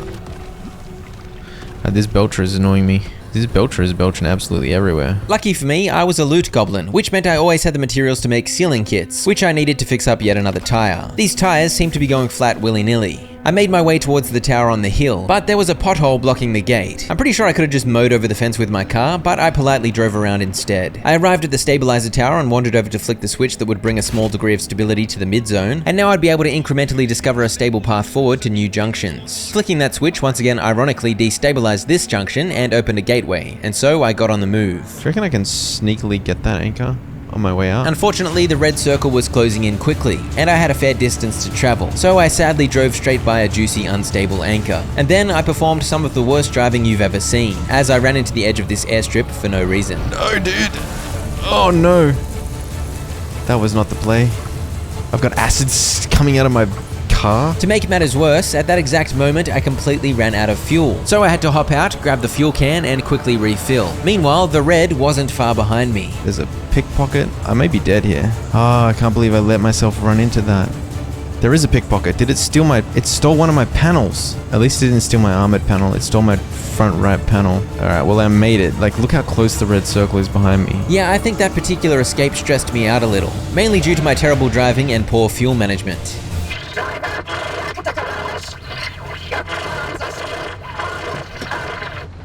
Don't worry, I'll restore her connection once you do us a little favor. We suspect Oppie's hiding a copy of Arda's database in that auto shop of hers. Find it, and we can get back to this remnant business. Tobias gave me a code, which I used to access a sacred room, the bathroom. Francis explained that Arda had abruptly fired and evacuated everyone in an attempt to hide their data and their wrongdoing. Oppie was a higher-up, though more entitled than an actual power by that time. She would have known about Arda's plan to close up shop. and had enough time to download all the research data before losing access. I don't know, did I like flush the toilet? No, not the toilet, but the hand dryer did the trick, opening Oppie's secret room in which I found a hard drive. I popped it into the pneuma tube to be sent to Tobias and Francis. They were excited to dig through the data, and they hoped they'd find something in there that could help me. Meanwhile, I grabbed this Arc dock device that was in Oppie's secret toilet chamber. I didn't know what it was for. Tobias allowed Oppie back onto the comms, and he wanted her to share her plan, but she wasn't too keen. Let me get this straight. You hijacked my mission, tapped into my frequency, and now you want to be all buddy-buddy. Not on your life. And so I was stuck with the boys for now, because Oppie was fuming. They had an idea though, and they wanted me to head to a specific junction in the mid-zone to investigate something. I unlocked the armored panel blueprint and another seat rack, and I placed a goat on the dash. Yeah, that's a good one. That's a good one. I added more garage storage, and I looked into crafting armored panels. Oh, it uses a lot of thermosap crystals. How am I going to collect them? Is there an easier way to collect thermosap crystals? For now, those crystals were indeed rather hard to get, so this was a pretty expensive hood, and I used 3 liberator charges to open this combustible nut. I'm not sure that was worth it. Even though I was yet to use this Tinker Station, I upgraded it so it was now able to give me hints. This inspired me to have a closer look. According to this screen here, my car had 5 quirks I needed to diagnose. My headlights do flicker when I kind of turn? Yeah, I don't know if you've noticed it, but my headlights went dim every time I turned the car. It was weird. I couldn't figure out how to properly diagnose that though, and then I finally thought to plug the weird hood flap shenanigans in. Moves backwards, hood opens. That's something that happens. It is something that happens, well said, and now I diagnosed it. I kind of just got used to it. Here's what I'll need to fix it. Mechanics kit. I had one of those, so I was able to hit repair, and the screen went rather funky. Diagnosed and cured a quirk. A quirk? I couldn't think of any other quirks I'd noticed, so I gave up on that for now. The hood one I'd been wondering about for so long. Kind of just accepted that maybe that, I don't know, my car does that. I unlocked the carbon fiberglass and blowtorch blueprints. Oh, it needs 80 marsh eggs? Okay, it's pretty expensive, I guess. It's kind of tempting to just go this way and hit up multiple mid-zone junctions and just collect as much anchor crap as possible. Just rushing the story is expedient, obviously. After grabbing the personal airbag, which increased my impact resistance to 45%, I got on the move, opting to head to junction E6 first. It was pretty foggy. While I drove, Tobias and Francis had a big chat in my ear, and Tobias admitted that they weren't going to be able to help me properly without Oppie, but Francis didn't want to work with her because apparently she's not a team player. Okay, so Francis has definitely got some bad blood with Oppie for some reason. I claimed a couple of anchors, and I'd made a fresh liberator, so I stole some armored parts from this abandoned squire and upgraded the wagon a little. It's like a whole little town here. What the heck? Yeah, all the houses are boarded up. This would have been like an ARDA staff town. And now it was rather creepy, empty in the fog. Christmas? I soon moved on to exit the junction, and as I mentioned, I was considering going north through the mid-zone just to farm resources and unstable K-Lim, but I decided to head west instead to knock over the story mission. Hold on. A new quirk is developed. I'm smart enough to figure it out this time. When I turn the headlights on, the radio is turning on. It turned on again?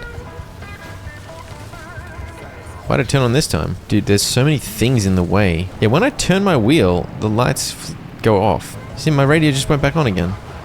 Why is there so much crap on the road? This junction definitely had high anomaly density. They were absolutely everywhere. And my radio turning on willy-nilly for no reason made things even more chaotic.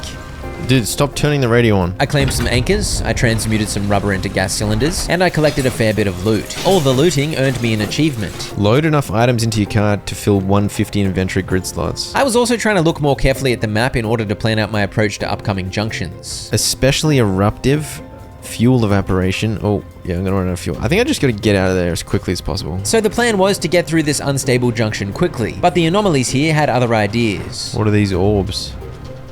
What is it? It's like a weird jellyfish? No, dude. Go away, weird jellyfish.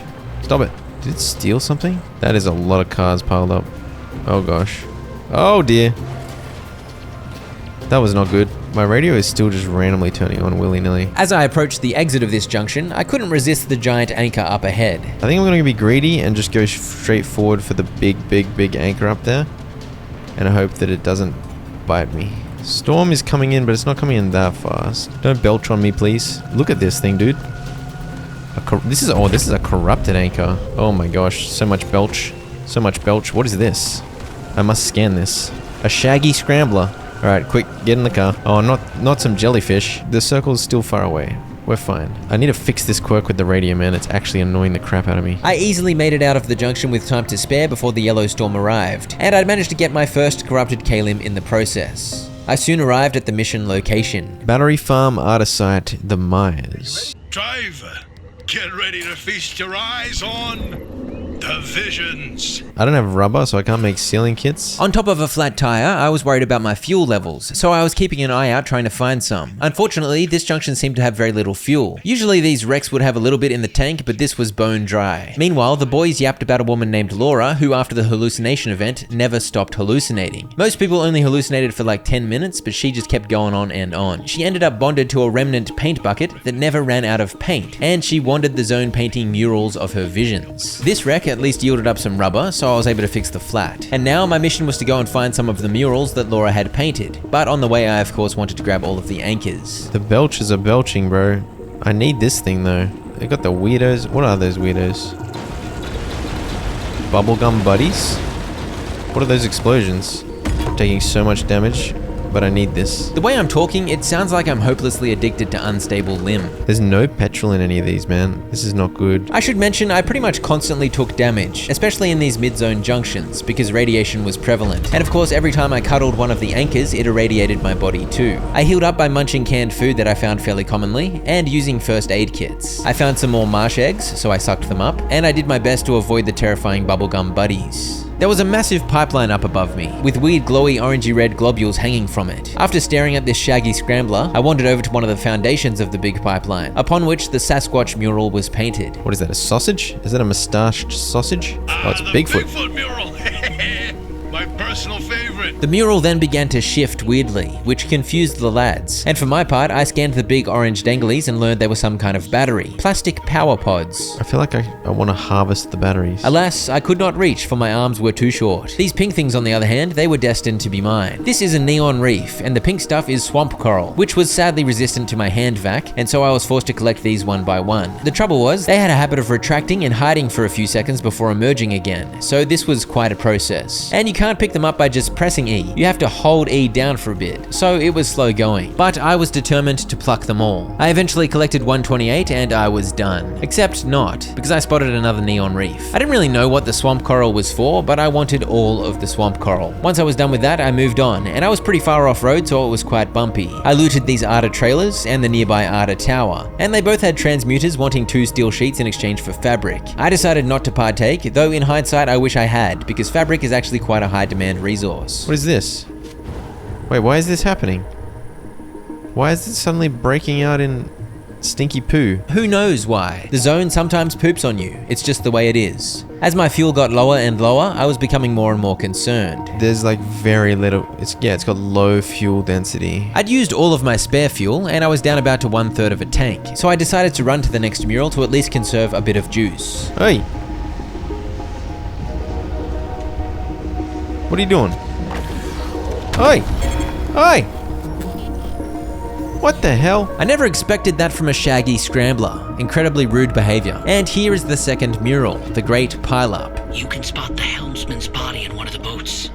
No chance. It's a paint smudge. Nothing more. This painting told the story of the helmsman, and it was also scrambling, and Francis reckoned it almost looked like Mount Olympus and Hook Valley. It seemed the boys felt like they were onto something. While I obsessively collected yet more swamp coral, they told me about the helmsman. Apparently he'd been sailing down a river outside the zone, crashed in some fog, and then somehow woken up inside the zone. He tried to escape on a boat hundreds of times, but every single attempt ended with him passing out and waking up back in the middle of the zone. Apparently he piled up 600 boats in his many attempts to leave. They then gave me a preview of what was depicted in the final mural I was headed to. A freestanding bright blue door in its frame, out in the wilderness with nothing around it. If you do see one, don't get anywhere close to it. Apparently the blue door is safe if closed, but when it opens it turns everything nearby inside out, including humans. As I drove towards the final painting, I became even more concerned about my fuel situation, until I spotted my salvation, a big old fuel tanker. And while this junction in general was light on fuel, this particular tanker was full up. I soon had my fuel can, large fuel can, and fuel tank completely filled. Sometimes my car is just randomly accelerating as well.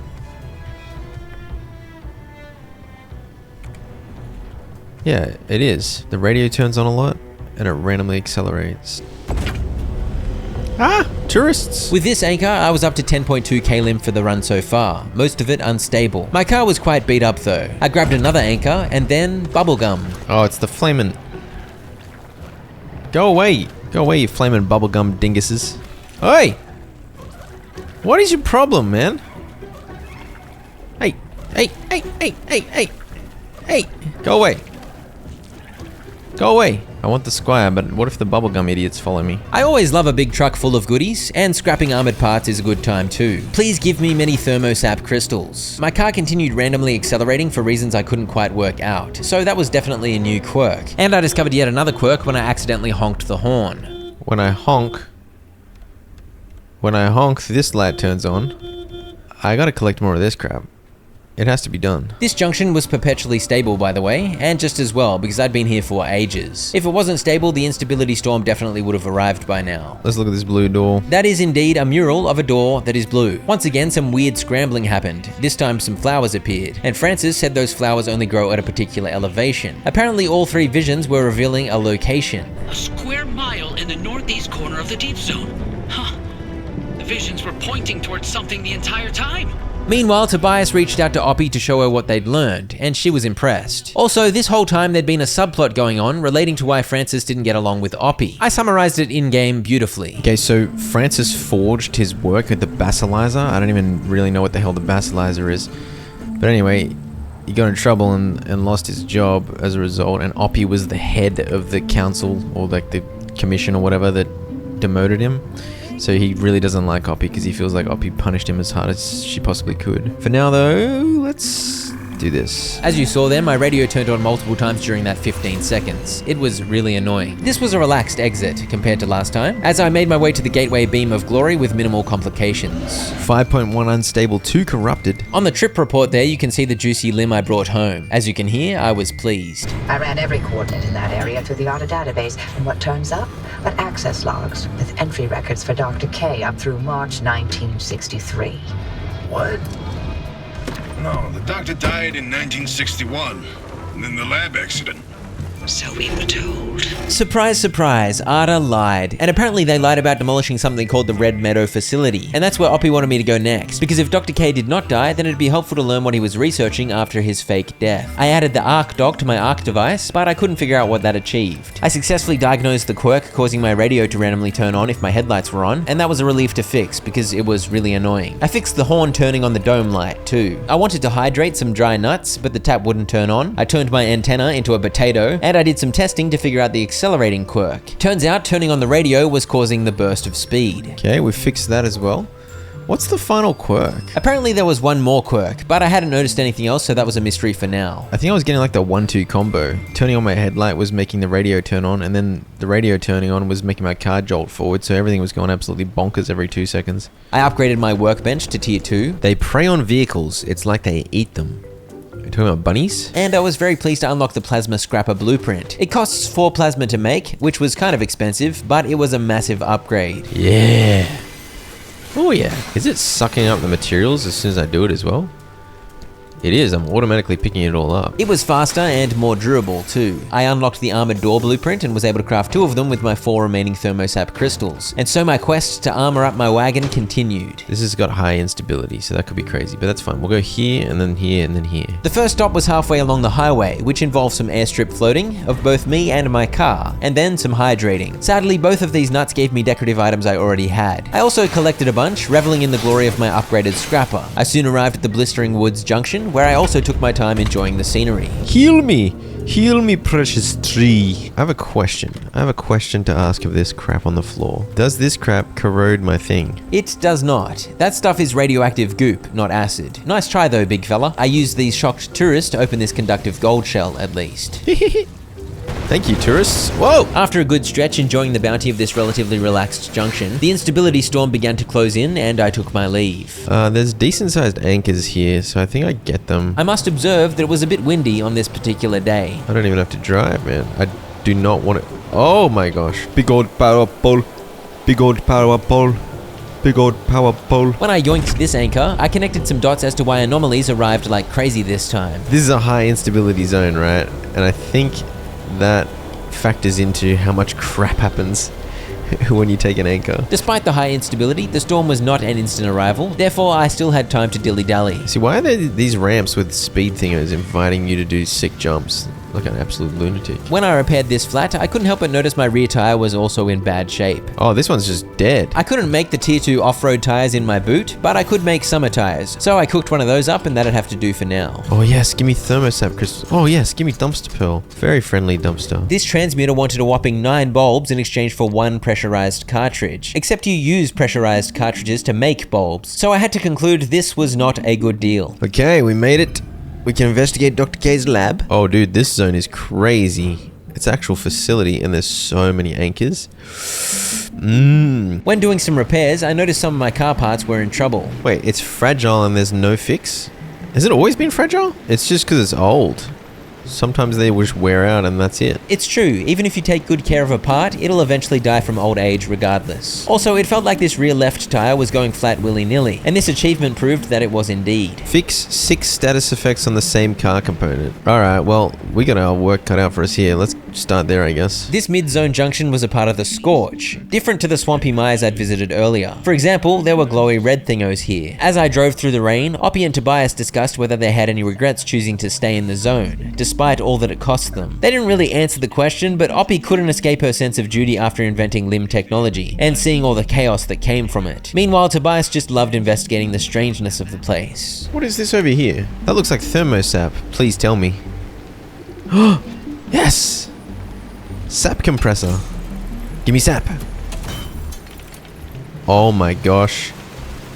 So much thermosap. How much was that? 9? Ooh, yes. Okay, I can make a fully armored vehicle now. While the mires that I'd visited earlier offered up swamp coral and marsh eggs, the Scorch had delicious thermosap in abundance. See, that just materialized. Sometimes the zone just gives you some delicious gifts. Who can complain, honestly?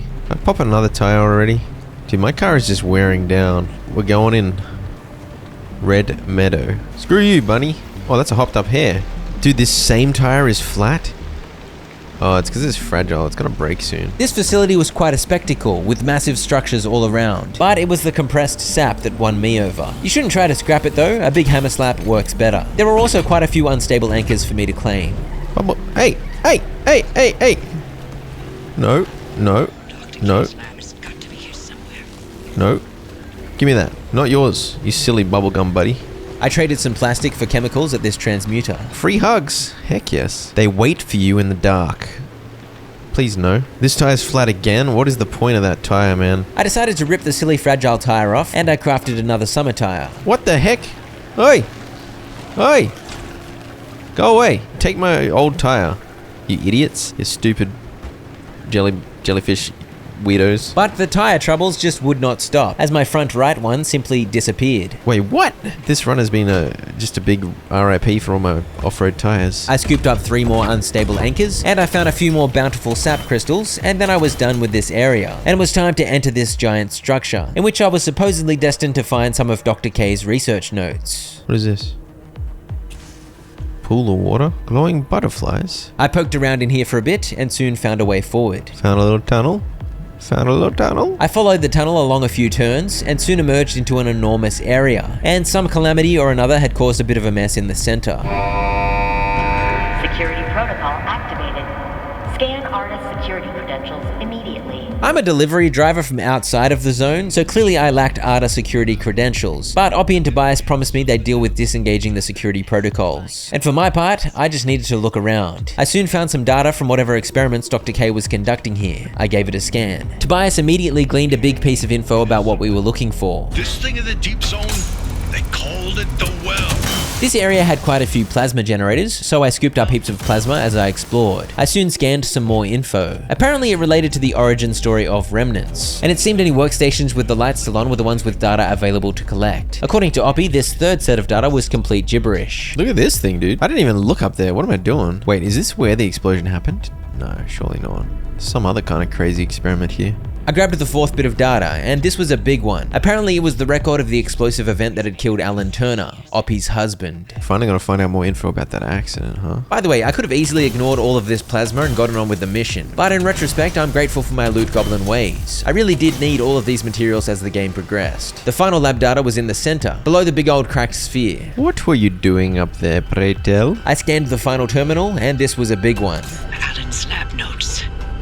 Maybe my late husband sent us something useful from the grave after all. They'd ensured ARDA security protocols didn't cause me any issues, so I was now free to leave. I soon left this junction and headed to B1, deeper into the mid-zone than I'd ever been before. Driver, you hit the jackpot. We've got a lead on what you're heading toward in the deep zone. Tobias, give us the rundown about the well. The location those murals were pointing at was this mysterious well, which apparently was a hotspot of ultra-high energy gamma radiation. Ada, of course, wanted to control this bottomless well of energy. So they brought in Dr. K and Alan to research activation and containment. They discovered a way to reliably trigger the well, and that was the remnants. And that's what the remnants have been leading people towards. The well. So remnants, such as my car, were inextricably linked to this well. As they continued explaining what they learned from the data I'd gathered, I found a secured gold shell. I'd never found one of these before, but apparently I didn't notice it was new because I threw it on the ground when it did not fit in my storage. What an idiot. As for what we learned, Dr. K deliberately made the first remnants in a lab, hoping to use them in an experiment to activate the well. But when the well exploded, the surge of energy ended up creating a bunch of unexpected remnants out in the wild, including my car. I used this cough box acid stinker cloud to open the corroded gold shells I'd collected, and Tobias shared what the report said about the night of the mass hallucination event. A tungsten cube that Dr. K had made into a remnant was brought to the well as an experiment, and when they came within 500 meters, it was sucked into the well, which triggered the gamma ray surge. Dr. K testified that Alan engaged the suppression protocol, then the kill switch, both of which failed. Dr. K ordered Alan to get to safety, but Alan insisted on staying at the controls. Only when he flipped the radiation polarity did the energy output plateau, then collapse back into itself. Alan's gamma radiation exposure was fatal due to his proximity to the well. If it weren't for him, the entire zone might have gone under. That's who Alan was. Loyal until the very end. I'm sorry, Oppie. I'd expect nothing less from him. So Oppie's husband Alan died a hero, stopping the energy surge that would have destroyed the entire zone. They said that taking a remnant to the well is what caused the first explosion that killed her husband. And now we want to take my remnant to the well? We've got to cause another explosion? Sounds like a good plan. Good plan! I'd found Alan's research notes though, and apparently they held clues regarding the suppression technique he'd used to stop the gamma surge on the night he died. So Oppie was gonna look into that. Also, it was nice Oppie and Tobias seemed to be getting on a little better. Sometimes the transmuters offer you the most terrible deals ever. My storage was now almost full, but I collected a bit, including precious sap, before firing up the gateway and zooming on out of there. Another successful mission. Whoa, what the heck? There's a big old truck here now. How'd that happen? Driver, the quarantine checkpoints will be the best way through the old wall, but they're death traps in their own right.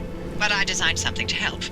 Check out the blueprints I sent over. She sent me the limb shield blueprint, and then Francis returned after his tantrum earlier and eventually agreed to help with the next mission, which was going to involve me driving through countless anomalies in order to cross the final wall into the deep zone where the well is located. I blew up a combustible nut and it gave me a mounted tourist, which I found amusing, and I got busy buying some upgrades. Some more storage out here, the blueprint for armored bumpers, and this zone restabilizer. You can use this to make unstable zones more stable in order to improve the conditions of planned runs. I bought the all-terrain tire blueprint, and I was very pleased to get a trunk in the trunk. Oh, yeah, there we go. That's what I'm talking about. Substantially increase your carrying capacity by simply securing a patently illegal amount of objects to the roof of your vehicle. Oh, I mean, I do love storage. And it was about time I put something on my roof racks. Look at this. It's huge. I can get a backseat tank, or I can get a thing that just synthesizes fuel out of nowhere.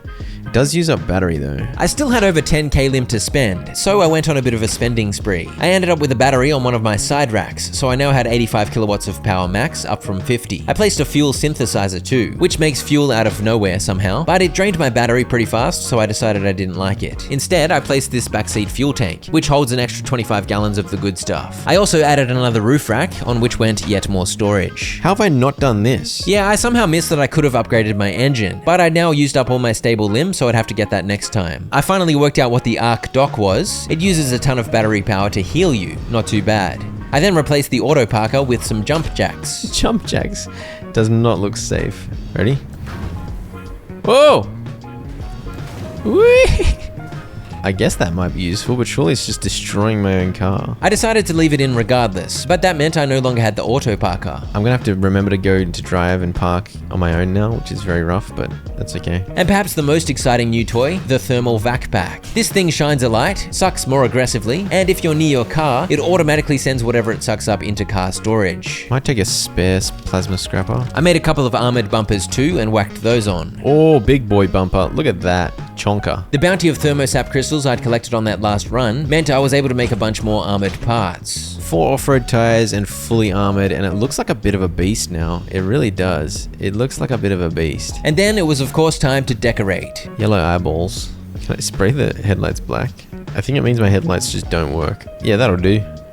It looks completely outrageous, but it'll do. It is absolutely glorious. Shark teeth decal, yellow headlights. Very cool. My next mission is to make a limb shield. I could have made it, but I used up all my thermosap crystals. I needed 28, but I only had 6 left. This was made even worse because I was too dumb to realize the route planner literally tells you which zones have sap compressors available. I should have gone to the Scorch, but I planned a route to the Myers where they literally cannot spawn. Therefore, I was destined to find not that much thermosap. Therefore, I am a goose. I at least added a couple cool new doodads to my car's exterior. I then paid some attention to the achievements. I got one for deconstructing a resource, which just deleted it. How rude. And I discovered there was one to swiftly kick my car, so I unleashed a few kicks upon the shark wagon. A good achievement. I made a blowtorch using 80 marsh eggs, and I decided I'd attempt a more ambitious achievement too. I'm gonna try and do 3 junctions without ever putting my car in park. Off I went, and I was allergic to the shift stick. I stopped off to kick a tourist for another achievement, and all the while Oppie rambled about the failings of Arda. This basically sums it up. Yep, atrocities in the name of progress. Sounds reasonably familiar. And since I wasn't allowed to put the car in park, I had to be a little creative if I wanted to hop out. I'm not gonna go anywhere, right? I collected some anchors, and then was hit with a new variety of storm. Whoa!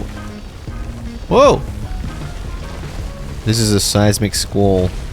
A storm of groundness. Whoa! Whoa!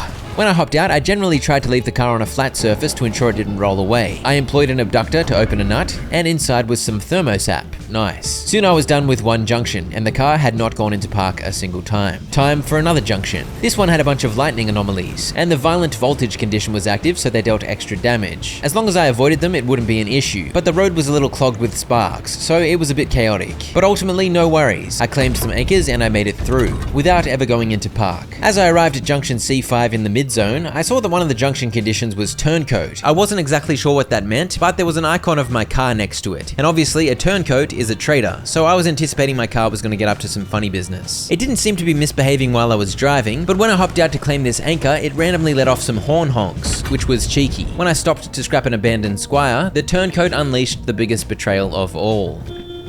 No! No! It really is the turncoat condition. Okay, so turncoat means your car will just randomly do stuff when you're not in it, including going to park, which is exactly the opposite of what I need right now. You've got to understand, I was about 40 minutes into the run by this point, and suddenly it was wasted because I was silly enough to hop out of my car. Well, not fully wasted, I was still collecting plenty of useful stuff. Also, this road here was intriguing. Dude, what is this? This is really interesting. I'm going down here. It was some kind of checkpoint, but I had no idea what the deal was. Whoa! Hey!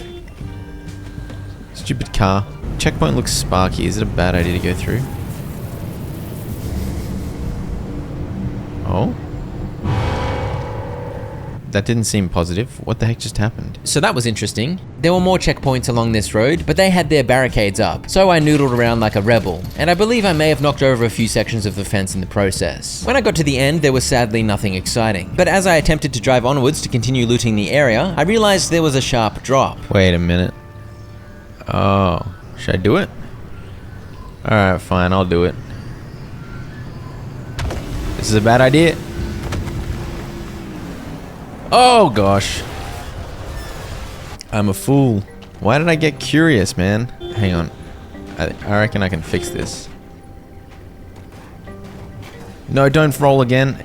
Yeah, I told you. It's fine. That emergency teleporter thing would have righted the car for me, but I prefer my kicking method. I let loose some blowtorch repairs and got back to it. By the way, there are literally 0 thermosap clusters here. Yeah, that's because this is the Myers, not the Scorch, you big donut. Also, look at the turncoat. What a ridiculous steed. It was then time to leave the junction, but sadly, the car had gone into park. Mission failed. I feel like I need the limb shield in this location, don't I? I mean, I can try go here. I'm just gonna try. That, my friends, is what you call a mistake. I did need the limb shield to progress the story, but the game let me come here anyway, so I assumed I'd just be able to leave via gateway. As you'll soon see, this was not a good assumption. This junction was a part of the border wall into the deep zone, but even on this side of the wall, there were deep zone anomalies causing mischief. Devil grinder. Hot dust. I found some hot dust. This zone is kind of funky, you know. I marked an anchor on the map, and that's where I was headed. But as I pulled up next to this abandoned squire, I couldn't help but notice a wall was blocking the entire road. On the plus side, the squires in the deep zone seemed to have more armored parts still attached, which meant I was able to collect more thermosap crystals by scrapping them. On the downside, I was still holding out hope that maybe the turncoat did not ruin my no parking achievement, and therefore I still wasn't putting my car in park, and therefore my car began rolling away. I really should have given up on that achievement, but I guess I'm an optimistic guy. Also, it really seemed there was no way forward, but at least I found another squire to scrap. Dude, my car's running away. Just put it in park, big fella. The achievement is long gone. I tried going all the way to the edge of the map, and it looked like I could get around up there, but an invisible wall blocked my way. Oh, this is like a tourist hangout, a tour bus. Holy dooly. There was a mission marker on the map, which didn't make sense because my mission was to craft something, but I figured I should go there to see what the deal was. That is so hideous. Tourist trap. Yeah, this deep into the zone, things were looking kinda grim. Dude, this is ridiculous. Look at all this tourist nonsense. Ooh, what are those? What are these balls? Resource. Beach ball? Hand vac. Red balloon. What the hell? These beach balls offered up some lovely red balloons, which are a crafting material, and when the beach balls popped, there was often some serious loot inside. Where did this tire come from? Yeah, I believe I just got my first all-terrain tire from the belly of a beach ball. It had A ratings all over, for on-road, off-road, and in the wet. I continued sucking balls, and one of them gave me a shiny dumpster pearl. It's got an unstable anchor. Bro, the beach balls are amazing. I'd managed to collect 21 crystals, by the way. I think I might have 6 back at base, so I've almost got enough. I then realized the only gateways back home were on the other side of the wall. Oh dear. I discovered this limb magnetizer, which gives limb magnets in exchange for scrap metal. I had plenty of metal, so I jammed it all in there, and the magnets began to flow. Magnet, magnet, magnet, magnet. It gave me 30 total, in exchange for 120 scrap metal, I think. I pulled into the location the mission wanted me to go, and the icon on the map seemed to disappear. This is where Oppie would usually start yapping in my ear. There was no yapping. I headed up to this control tower and flicked the switch, which I guessed would open the way forward. The way forward did not open. I just can't do it until I get the upgrade, so I feel like I'm maybe screwed. I found another limb magnetizer, so that was something. 30 more limb magnets, and scrapping this squire earned me the crystals I needed. Except I was pretty sure I wouldn't be able to get the crystals home, so that was a bit of a conundrum. I drove along the entire wall again and confirmed there was no way through. Or was there? Yeah, probably not, but there was a way on foot at least, which allowed me the opportunity to yoink more goodies. Oh, what's this? Olympium fragment. I found another pearl in a beach ball. I admired the far side of the wall for no particular reason, and I returned to my car to attempt a maneuver. It was an unsuccessful maneuver. I then tested a jump with my jumping jacks, and it got more height than I thought, so I began to believe I could fly. Alright, this is my time to shine. Okay. I did not shine. I ran back to the other side of the wall and found an explosives box, from which I claimed explosives, and I stole an anchor too. I think I just have to die. Like, I don't think there's anything else I can do. The only way home was through the gateways, and they were on the other side of about 14 walls. I saved the game for now and returned later, and when I booted it up, the beach balls had all reappeared, so I got so many pearls. Pearls galore. More explosives too. And I think I was in denial about my predicament, because I jumped this barricade for absolutely no reason. I knew the giant door right behind it was sealed shut, so this was completely pointless. Kind of fun though. It's a good thing I brought those jumping jacks. I then finally resigned myself to my fate. I parked the car right at the entrance to the zone, and I guess I just gotta throw myself into the devil grinder. Ow. Hurt. Ow, hurt. Oh dear. Yes indeed, very ow, much hurt. But the worst part is what happened to my car. Oh, that's so sad, man. I lost so many parts of my car for that. This panel was fragile, so it was going to break soon, so I figured I'd just scrap it. That got me some thermosap crystals, which prompted a reckless idea. I really couldn't be bothered going out on a run purely to collect more crystals, not after the game had just trolled me with a wigged out mission, so I scrapped my entire car instead. Dude, if I don't even get it, this is going to be so sad. I have to get it. I got 2 more doors to work with. Okay, there we go. We got it. That was... questionable. I was left with 1 armored door, at least. But I was able to create the all-important limb shield in order to complete the mission. A short time later, the car was made up of mostly steel parts once again. And you keep your limb even on failed runs, so I had some to spend. I soon had a resource radar on my roof. I gave it a whirl and it detected the wrecked car out back. I decided I loved storage too much and took it off. I also unlocked the turbo light engine, but I needed more flame and thermosap, so I couldn't craft it yet. And I unlocked and crafted a magnetic hammer. I planned out my route, and it seemed I wouldn't need to visit any zones with anomalies that would rudely put my car in park, so I decided to once again attempt the no parking achievement. Yes, some classic productive road work, my favorite. Every junction has a different mixture of threats and anomalies each time you visit, and sometimes it was a bit of a headache. This particular junction seemed to have it out for me. Oh no. I was looking at my map. My entire car is going to be broken. I moved on to the mid-zone, where I claimed some unstable limb, and I collected a rather large amount of marsh eggs and swamp coral. I was pleased to discover the upgraded thermovac could suck the swamp coral right off the reef, so I didn't have to pick them up one by one anymore. I visited quite a few reefs. What is that? Pickpockets? Oh, it stole my panel? I don't even care about that panel, man. An abductor then pulled off one of the smoothest combos I've ever seen. Oh no. Oh no, you're kidding me with that combo, bro. You've got to be kidding me with that combo. The Bilebud Belcher idiot and the abductor are in sickest combo, man. Leave me alone. Go away, bubblegum. Dude.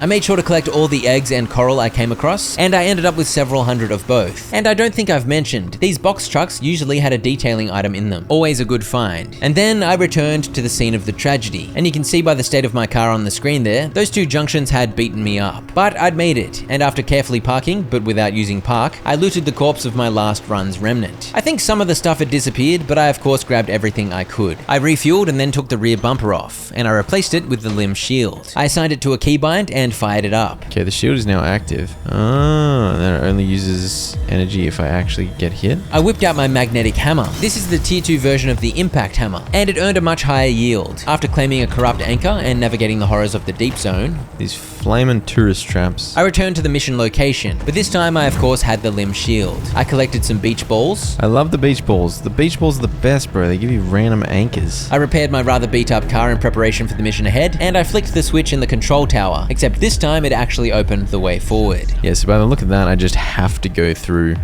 a bunch of anomalies. There's no choice. That's why I'd been told to make the limb shield first. I made my way into the tunnel and it was full of absolute chaos. Devil grinders going nuts. But my car wasn't taking much damage from them. Instead, the limb shield was absorbing the hits and my car's battery was being drained. A nice piece of equipment for sure. As I went, my car acted as a conduit to charge up a bunch of pylons. And that was the ultimate goal here, to charge a bunch of stuff up. I emerged out the other side and successfully charged up the second gate. But that wasn't the end of it. I had to continue following the road, charging up the pylons as I went. Out here on the open road, the anomalies were still laid on thick, but I was able to weave a path through so my limb shield didn't have to take too much of a beating. And as I made my way along the road, pylons kept popping up, and as I came near, sparks flew and the charge was pushed along. As I reached another gate, there was some chatter in my ear. So far, so good. Francis was successfully rerouting a bunch of power from the mid-zone. Once I reached the next gate, that was a circuit complete, and there was a charging station at which my car was juiced up. And despite the urgency of the situation, I couldn't resist collecting some loot. I then headed back through the wall. Cursed tunnels of death. It's alright. It's not even using that much of my power. It's actually not bad. So far so good for my part in the mission, but apparently the power supply was wavering. Our local battery farm is putting up a fuss. She hasn't been taxed like this in a while, but I'm easing her into it, don't worry. I feel like this shield's really good. I should just stack battery power and use this shield all the time. As I arrived at the next gate, Francis reported that 3 of the battery farms were already totally drained. Is this a bad idea in the middle of a mission? I gotta do it, man. It's corrupted energy. Francis and Tobias were stressing like crazy, but I decided to stop off for a spot of delicious corrupted energy. I feel like this mission's meant to be like you're rushing like a... Oh!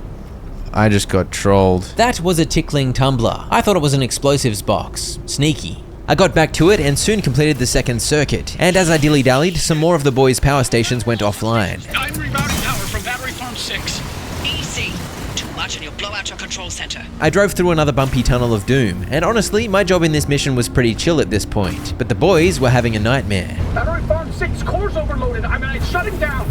We can't lose the remnant. I won't let it go.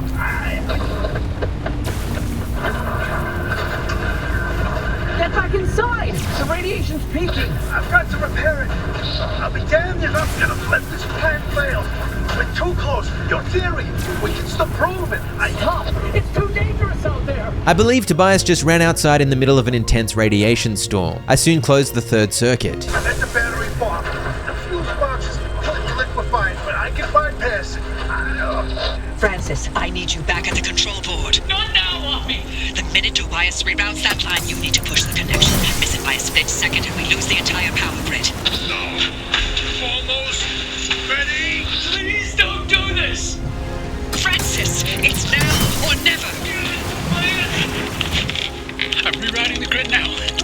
I'll be ready for you. Tobias is risking his life for me. I'm just like dilly-dallying. Is that mildly ungrateful? As the rain came down, I continued with the zappy business, and it's worth noting that this place was a bit of a hellscape. Kinda creepy. Give us a signal, Tobias. Tobias? Stay with us. I got you, Hoppy. Francis. Well, what do you know? One time, I cried myself out of things to say. Hoppy, take care of him for me. Tobias! No way, Tobias, man. Francis, I love you forever. I love you forever.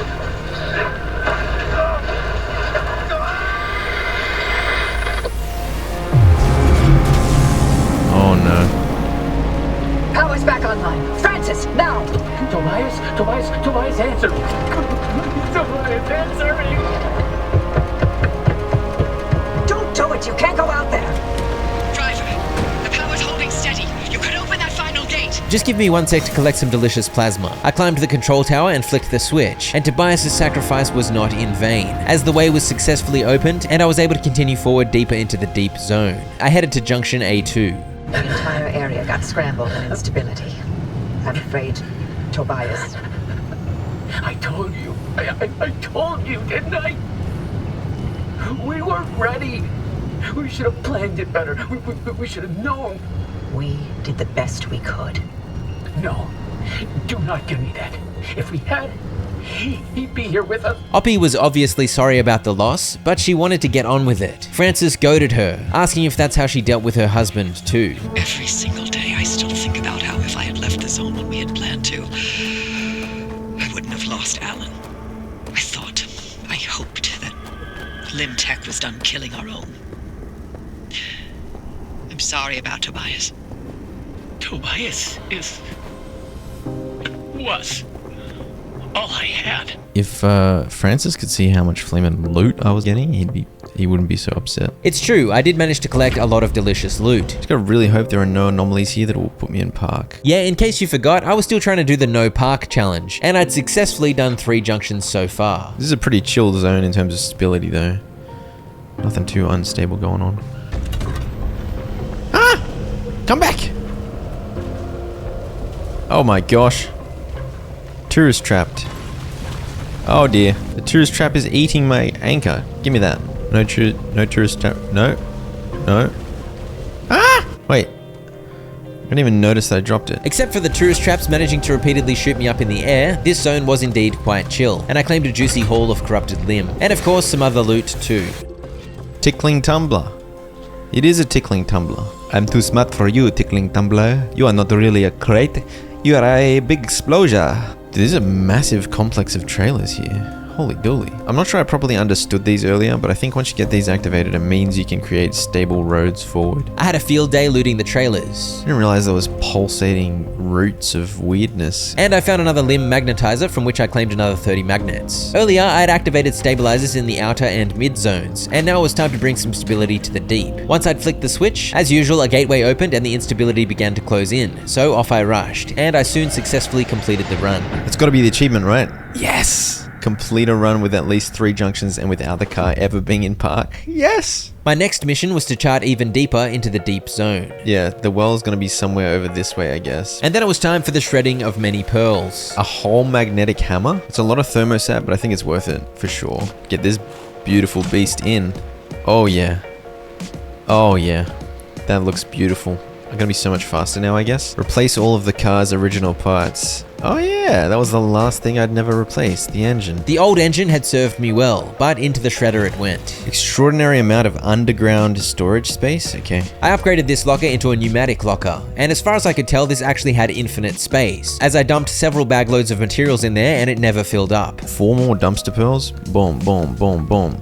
Let's see how much crap this is. My friends, I am here to report it was a lot of crap. And just when I thought I'd put everything away... Oh, there's way more stuff, holy crap. Yeah, the fire tire is absolutely glorious, love that. Yeah, I like that. That's nice. That's a nice shifter. Stickers on the back. Yeah, okay. I grabbed the reinforced headlight blueprint and earned the achievement for unlocking quite a few things in the fabrication station, and I still had a bunch more limbs, so I kept unlocking stuff. I was a big fan of this flashlight, so I added it to my go-to toolkit. I then complained about how few thermosap crystals I had, and also candy of the tree variety. I need tree candy so I can make carbon fiberglass, and then I can make a massive boot. I love massive boots. I hadn't found any tree candy in the wild yet, mainly because I'm a goose. I unlocked and made an expanded backseat tank, which holds 50 gallons up from the 25 the smaller tank had held, and I upgraded this giant vacuum thing, even though I barely used it. I picked up some personal upgrades, improving my electrical resistance, and the grip gloves meant I could no longer have things stolen out of my hands by pesky anomalies. I upgraded the fuel bowser so it now pumped fuel way faster, and I found myself in this weird situation where I had quite a bit of corrupted energy, but barely any unstable. Yeah, I really do have a bottleneck with unstable energy at this point. I couldn't upgrade the car to armored due to the thermosap crystal shortage, but I repaired or replaced all of the steel. Highway to F1.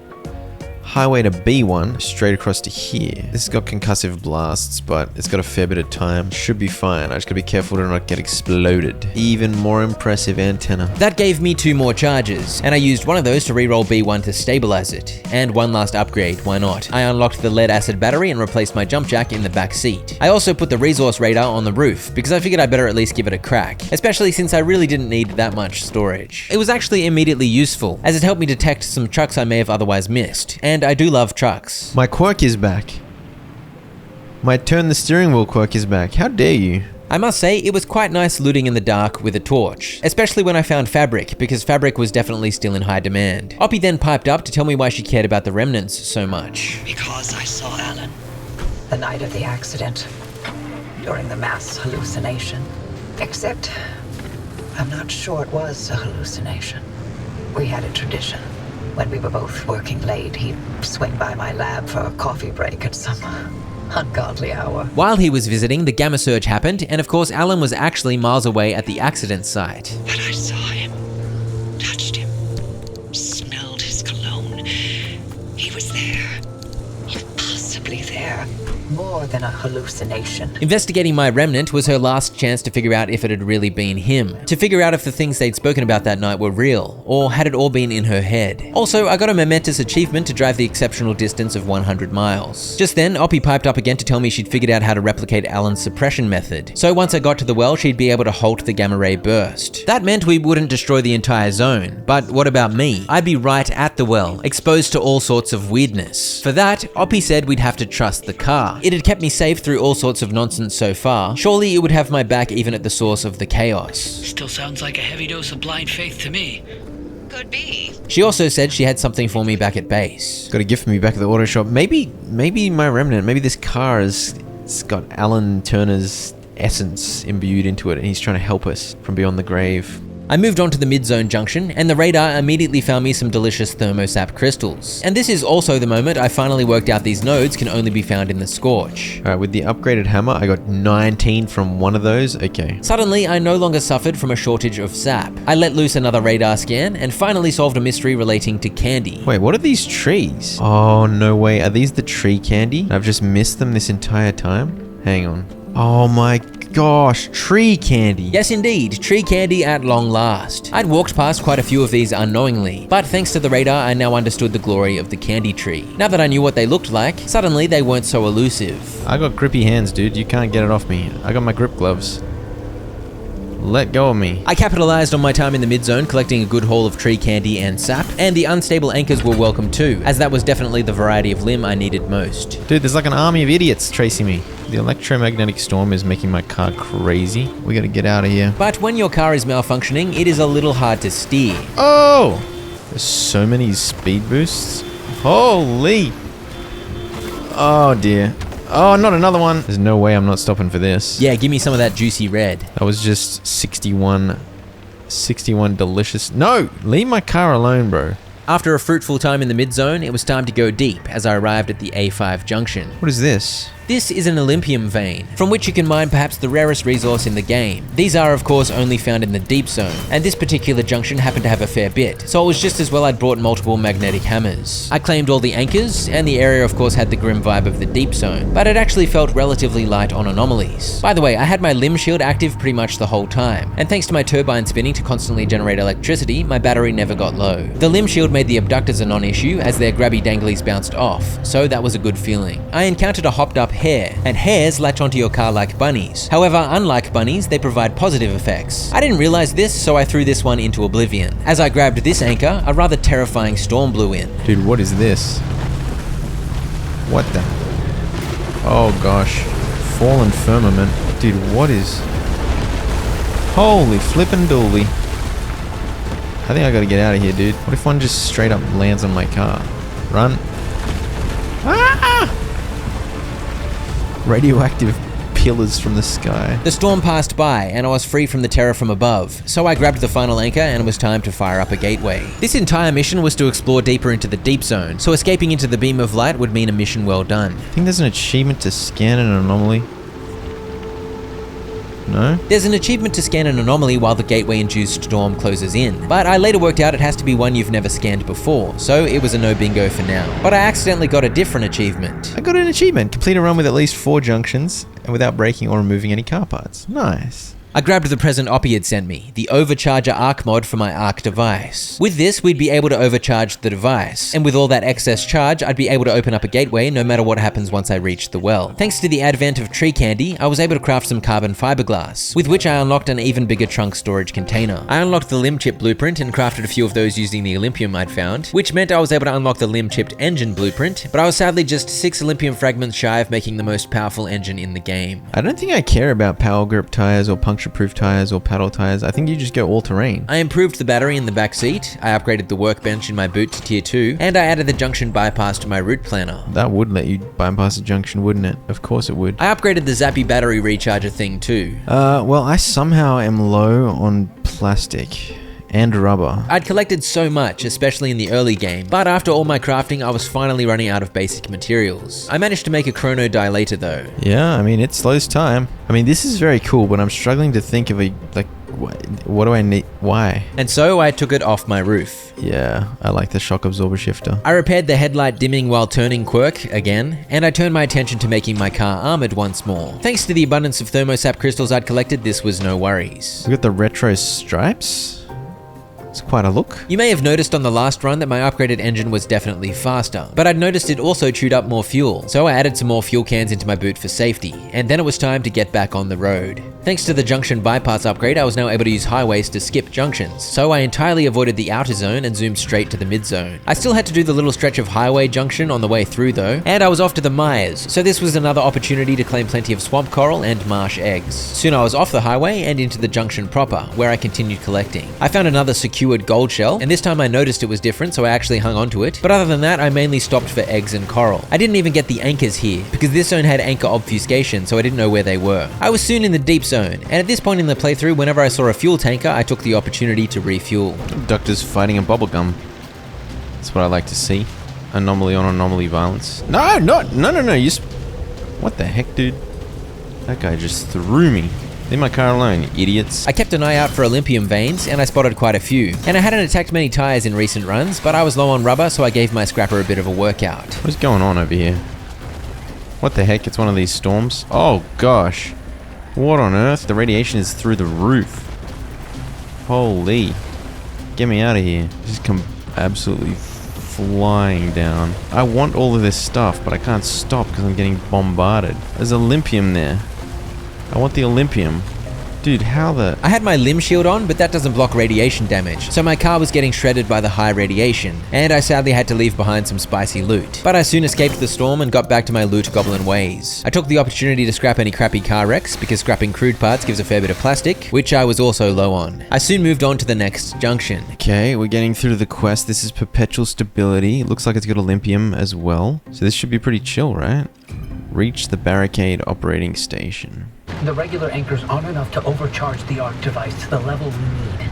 But there's an old anomaly barricade we can piggyback onto. Ever since Oppie had opened up a bit more about her pain, Francis had certainly softened towards her. A great lesson in the power of being vulnerable with each other. But yes, we were going to steal power from an old barricade, and use that power to overcharge the arc device. I was displeased when stinky puddles of radiation appeared out of nowhere, but I climbed the tower and scanned this map, which revealed all 8 gates around the junction. This was a similar deal to the charging shenanigans earlier. I used the car to induce a current and zap all these pylons. It was a beautiful sunny day in post-apocalyptic paradise, and all the gates I had to charge up were along the road, so it was basically a relaxing drive in a big circle around the entire junction. Once I completed the circle, things got rather sparky. Drive through the electrified operating station. Holy dooly.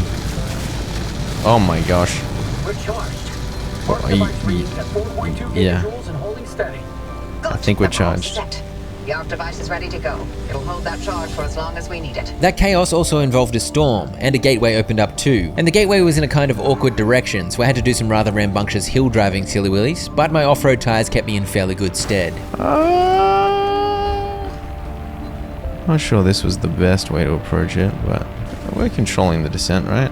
Now, I want to do something silly here for an achievement. I mean, in the middle of a quest... Wait, what's that? Oh...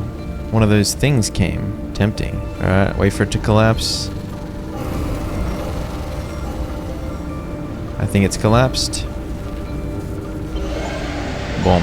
Escape through a gateway after the storm is completely collapsed. And sitting around in the radiation didn't do as much damage to my car as I thought, so that was a bonus. The succulent is a good vibe. The arrow is great too. It lets me know which way I should drive. I upgraded my backpack to large. There's nothing I love more than a big backpack. I made an ion shield and popped it on the roof, replacing the resource scanner, which I decided I didn't really need, and the ion shield creates a dome of protection against radiation, so it seemed like a good idea. With the Olympium I'd collected, I made some more limb chips, and after just 2 runs using the Turbolite engine, I replaced it with a limb-chipped engine. I shredded the Turbolite immediately. I think that stands for miles per gallon. This is 14 miles, this is only 9 miles per gallon. I'm gonna chew through my petrol. I discovered the secured gold shell could be opened with some big slaps, I repaired the beast, and I picked up a delivery from Francis. Tobias's favorite cryptid of them all. If it's not too much to ask, if you could put it on your dashboard. Never forget, ride together forever. Tobias's favorite cryptid.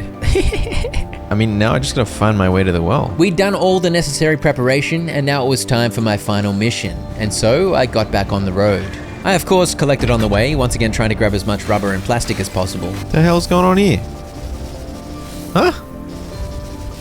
What is this? Also, I'd worked out I needed to knock over 1,000 trees for an achievement, and I was only up to about 400, so I began obsessively mowing down trees. I wasn't sure if these leafless stick trees would count, but I soon worked out that they did, so they became a prime target. Also, my engine was more powerful than ever. It had some good zip, but it was guzzling fuel at a rapid rate too. I'd used more than half a tank in just a couple of junctions. Oh, this is completely... A moldy balloon? Ugh. The moldy balloon's just shooting acid everywhere. This one's a huge moldy balloon. What is that? What is that? What the heck is that? Oh gosh. I'm not happy about that. Put my shield on. Put my shield on. I can't see, dude. That's a new type of bunny. A burp bunny. The burpers dealt a lot of damage to my car, which was rude. I found a tanker, so I refueled, and I stocked up on resources. Where'd you get this anchor from? I mean, the bubblegums found me a random anchor. And I, of course, ran over many trees. I stopped to repair before continuing on to the deep zone. The heck? What are they doing? What is that? A radiant dredge. Where are these crates coming from? Is there some weird storm above me dropping yeah, I think there is. It's raining explosive crates. This was a turncoat junction, so my car was being a goose. Also, a pickpocket stole one of my panels and dropped it in the middle of about 7 anomalies. And after all that chaos, I decided I'd best just move on to avoid the headache. And so I arrived at the well. Wait, there's not much to this zone. I just gotta go there. Soon we'll finally see for ourselves what caused the mass hallucination and what Tobias and Alan died for. And whether it was all worth it. Holy dooly. How did they not know this thing was here? Look at this. It's enormous. I can't even begin to guess what could be outputting this much radiation. Some sort of energy reservoir, a massive fission reaction, or a portal. Atlantis. Atlantis. Tobias had once absurdly theorized that the well was a portal to Atlantis, hence the laughter. I was secretly hoping it actually was a portal to Atlantis. Look at this, man. Holy dooly. All right, driver. You're almost to the threshold. Remember, Francis and I have got your back. Once you get that car to the well, we'll keep the gamma ray burst under control for as long as we can. Whatever happens, whatever state you find yourself in, the arc device will be your safety net. Use it. Get back to us, you hear me? Ready when you are, driver. I drive into the red mess. Apparently it's opening.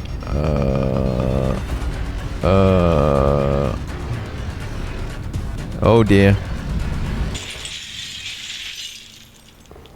What the heck? Happy! Did it work? What's the energy output? Damn it, Alan, I'm fine. Light nearly blinded me. Can you read it? What? Yeah, let me see. 500 kilojoules? Happy, what is this? The future. I call it limb waves. I don't know what I was expecting, but I wasn't expecting this. That's so many monitors. Hey! What the heck, bro? How? Coffee delivery. Alan, gosh. Is it that time already? So, about leaving Arda. I was thinking, about by Christmas. Yes, maybe. I just need to solve this instability issue. I loathe to think about leaving the Olympic Peninsula like this. There's always more to do. I know. I'm sorry. And I love you for it. I'm just wondering if you'll really be able to walk away from all this. It's okay if you can't. You abandoned the world to work here beside me. Fair is fair. Lentech is a world-changing discovery. Your world-changing discovery. Fairness isn't even a consideration. We agreed to have children, and I'm not having them in this hellhole. Good, because I'd love to have 8. 8? Then I hope you're ready to carry at least half of those yourself. Heck yeah. I love you. I love you. So many flaming monitors. What's on them? Just Arda. Another big jumpy. Whee! We got a different floor? Tobias, the movers are here. Wait, why aren't you packed? I ain't going. The evacuation orders. Evacuation orders can go to hell. We leave and we never see the inside of these walls again. All the things we've been investigating, the ripple, the echoes from the swamp, they'll all fade away. I'm gonna stay and chase down these stories, wherever they take me. Tobias, Stay here. With me. Getting some serious background on origin story. Look, holy dooly. You here to quote? I'm here to deliver the committee's decision. You have been found guilty of doctoring experimental data. This Oh, action dear. is in clear violation of Arda's scientific integrity. Judgment has been rendered. You may stay and work, but your clearance will be lowered to level 3. So I'm to be a glorified flash cleaner. Take it as a win. You could have been court-martialed instead. Yeah, I'm sure you would have liked that much better. What I like has no bearing on this decision. See you on Monday, Dr. Cook. I mean, you gotta punish someone. If someone fabricates evidence and lies about their experiment, obviously they're gonna get some repercussions, man. Like, what are you angry at Oppie for? Driver, do you read me? Yeah, Driver, hello. You passed through some sort of opening. We managed to hold it steady, but the energy expulsion is growing. We don't have much longer. Okay, If you can hear this, you need to get back now. I'm trying. There's just so many monitors. Hey, look! The gang's back together! What? Tobias? I never told you how grateful I was that you stayed behind in the zone. With me.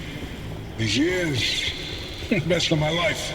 Foraging for mushrooms, slogging through swamplands, combing through hours and hours of terrible field recordings. Not a single moment wasted. Thank you. For everything. It was all you. You made me feel capable. That anything was possible. that I wasn't some second-rate scientist. All my happiness was thanks to you. And I'm afraid of how I'll survive without you. I'm not. You got this. You always have. Hey, Oppie, Alan sends his regards. And he wants to know why you haven't taken his advice yet. Like from beyond the grave? Like caught up in the... Is that a gumbaroo on your dash? No, I'll be dead. Gumbaroo. You're welcome, mate. Bye. Until next time. Tobias! Tobias!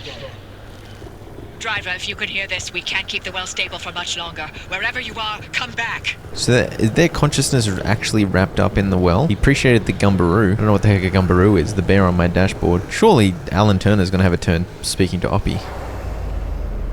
We got some green? I ran through one last passage of stacked monitors and emerged to find my car parked and waiting. But I wasn't out yet. After admiring where I'd just come from, I hopped in and drove. Where am I on the map? I don't exist on the map. Where am I on the route map? No signal. Just a little longer. Hold steady, Francis. Keep those limb bases aligned. Not even a 0.001 deviation, you get me? I'm trying. Holy dooly. What is this? Oh, am I supposed to jump? Boing? What's falling? What the hell's falling? Oh my gosh. It's wobbling, Oppie. Anything we can do to stabilize this?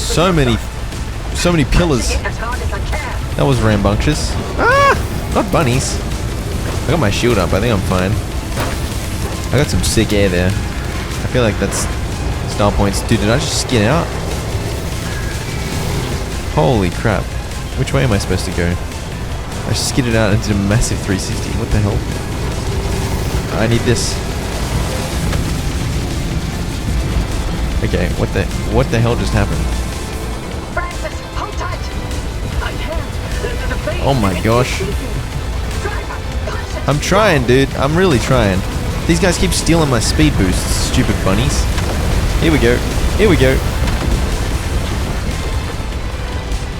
I just skidded out right at the end and lost all my speed.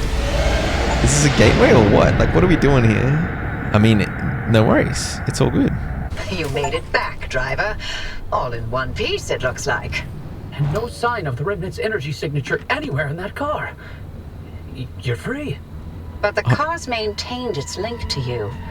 Fascinating. I'm free. Oppie, I'm sorry. You didn't get to talk to Alan again. We managed to pull off the near impossible.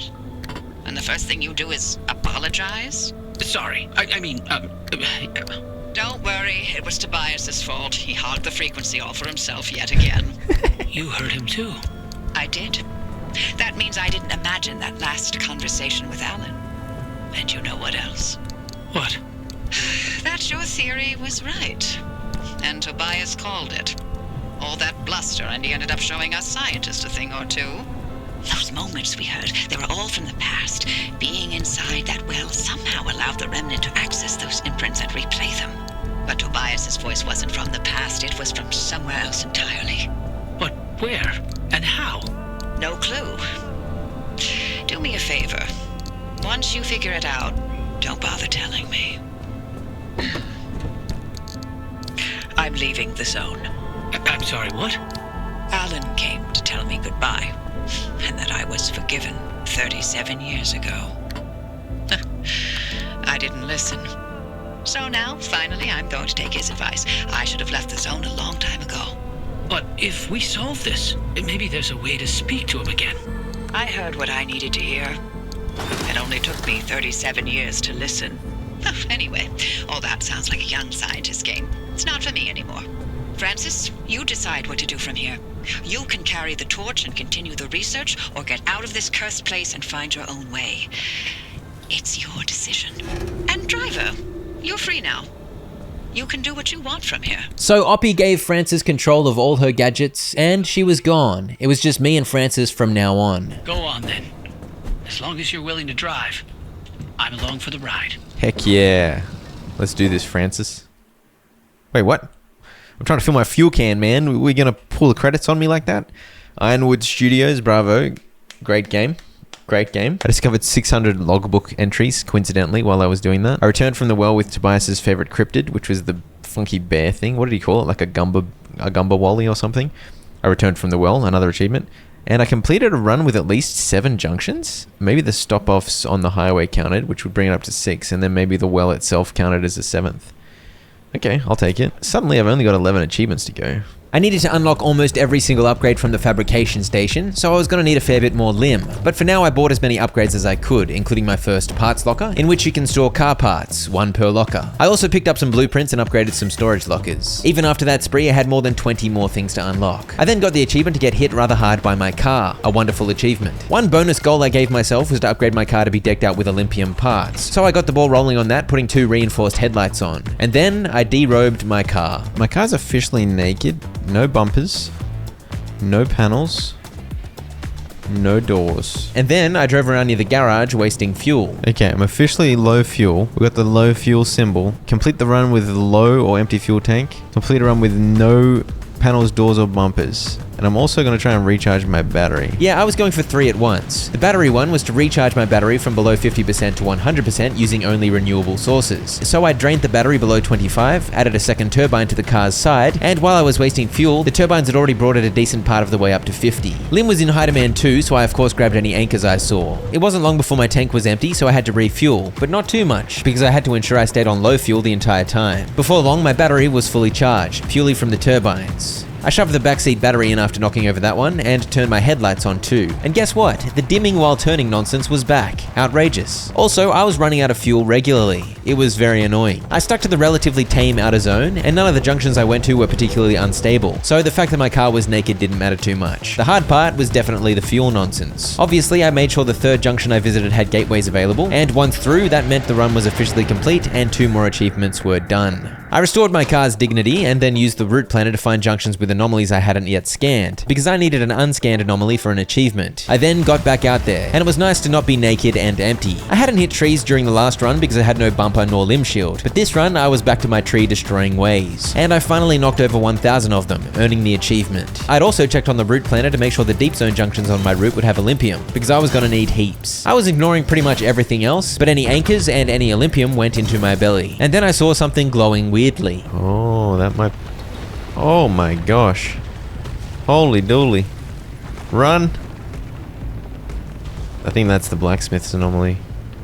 Hopefully I can scan one of those while escaping the next zone, and that'll get me an achievement. That was a rather terrifying anomaly that I definitely never scanned before, so I was in with a chance. The ion shield on my roof came in handy to protect me against radiation as I collected, and I soon continued to the final junction I had planned for this route. I was very pleased to find the insane anomaly was in this junction too. Alright, so there's an anomaly I've never scanned before. It's the blacksmith's anomaly, I think. It's causing all sorts of crap to erupt everywhere, which is absolutely sick, by the way. After looting the zone, it was time to get the job done. Alright, we put the jumping jacks on. I should be able to get 2 achievements here. I opened the gateway and the race was on. Alright, first achievement should be this. Boom. Ah! Holy dooly. Oh my gosh. Oh my gosh. Okay, I scanned an anomaly. That was crazy. I think I broke 2 windows. I scanned an anomaly while the storm was active. The ion shield was great for this situation too, as it protected me and my car from taking radiation damage from the instability storm. Alright, this is it. Ready, steady, spaghetti. Yes! It worked. My jump was so pathetic, but it just worked. I did one way too early. And then the second one worked. It wasn't a very impressive jump, but I guess the car was technically airborne. I'll take it.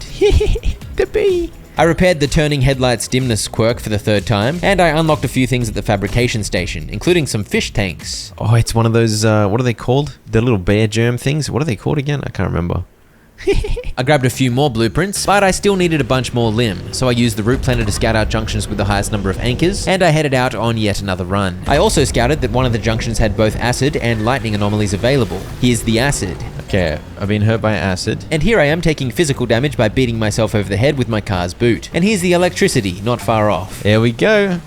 Too easy. Electrocuted, acid burned, and physically hurt, all within 1 minute. Then it was back to anchors. I spent most of my time in the deep, and I collected quite a lot of corrupted limb, which ended up being a bit of a mistake. All 3 of those deep zone junctions were just like full on, but I got 17 corrupted and 4.4 unstable. Yes, the golden dumpster. It's beautiful. They were full on just because the deep zone has the most instability and the wackiest anomalies, but also because I ran quite low on fuel and had to scavenge. But anyway, I was back now, and it was time to realize I had way more corrupted energy than I needed. That is the 33rd upgrade of the garage. Upgrade the auto shop into its prime. Oh, I only need unstable energy now. Like, actually, there's nothing I can spend my corrupted on. Dude, why did I get more? I should have looked more closely at what I needed. At least I'd unlocked this beautiful bio lantern. I unlocked the bio flare gun too, so I shot a couple. It was magnificent. And I didn't only need unstable, I needed some stable too. I counted up roughly how much I needed before heading out once more. And I once again tried to plan a route that would hit junctions with more juicy anchors available. Unfortunately, the mid zone, which is of course where you get unstable limb, seemed to have pretty crappy pickings. So this took longer than I hoped. Before heading out again, it was time to upgrade. Get rid of the off-road tires, give me some of them all-terrain tires. And it's about time some Olympium panels and doors made an appearance. I'd managed to collect about 200 Olympium fragments in my recent travels, so I had more than enough for a complete overhaul. Alright, so this is what the Olympium stuff looks like. It looks kind of crazy. It looks so beat up. What are we doing here? I don't know, I like the armored car better, to be honest. The retro stripes are by far the best, except I don't like how the Olympium panels look. I think the armored panels look more interesting. Alas, these are the toughest and best parts you can get, so off I went in my absolute tank. And I collected nothing but anchors. Anchors, anchors, anchors, and yet more anchors. Anchors. Oh, and some marsh eggs too, which meant I was able to buy this thing when I got back to base. It repairs your car much like a beating heart anomaly, which I thought was excellent. I had a spree buying a bunch of random upgrades, including the Juke Jet, which does this. Ready? You literally jump to the side. That's kind of sick, dude.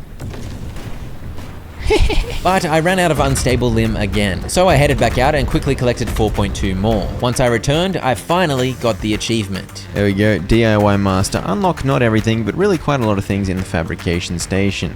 I unlocked 133 out of 136 upgrades to earn that. I would have unlocked the other 3 things if they were exciting, but they were things I didn't really care about. So I left them undone because it was time for the final achievement. Oh, here we go, here we go. Get on, boys. Get on. Okay, they're making my car go crazy. Okay, I now have 3 things on me. I then drove around in circles with 3 broken bunnies on me, who were fighting my steering the entire time, by the way, for 20 minutes straight. It was good stuff. But eventually, the 49th achievement was mine. Okay, finally. I thought this was never gonna happen, man. Drive several miles with a bunny on your car. I then remembered Francis's challenge mode expeditions that he'd introduced me to ages ago, and I guess this would be an interesting challenge, but I wish it had been incorporated into the main story somehow, because by this point I wasn't really interested in going on any more runs. My job was done. 100% complete. Phenomenal game, by the way. Some people were curious how long things take me. That was 34.5 hours for 100%. 178 miles driven. 22 runs, I think. Nice. Nice. Complete.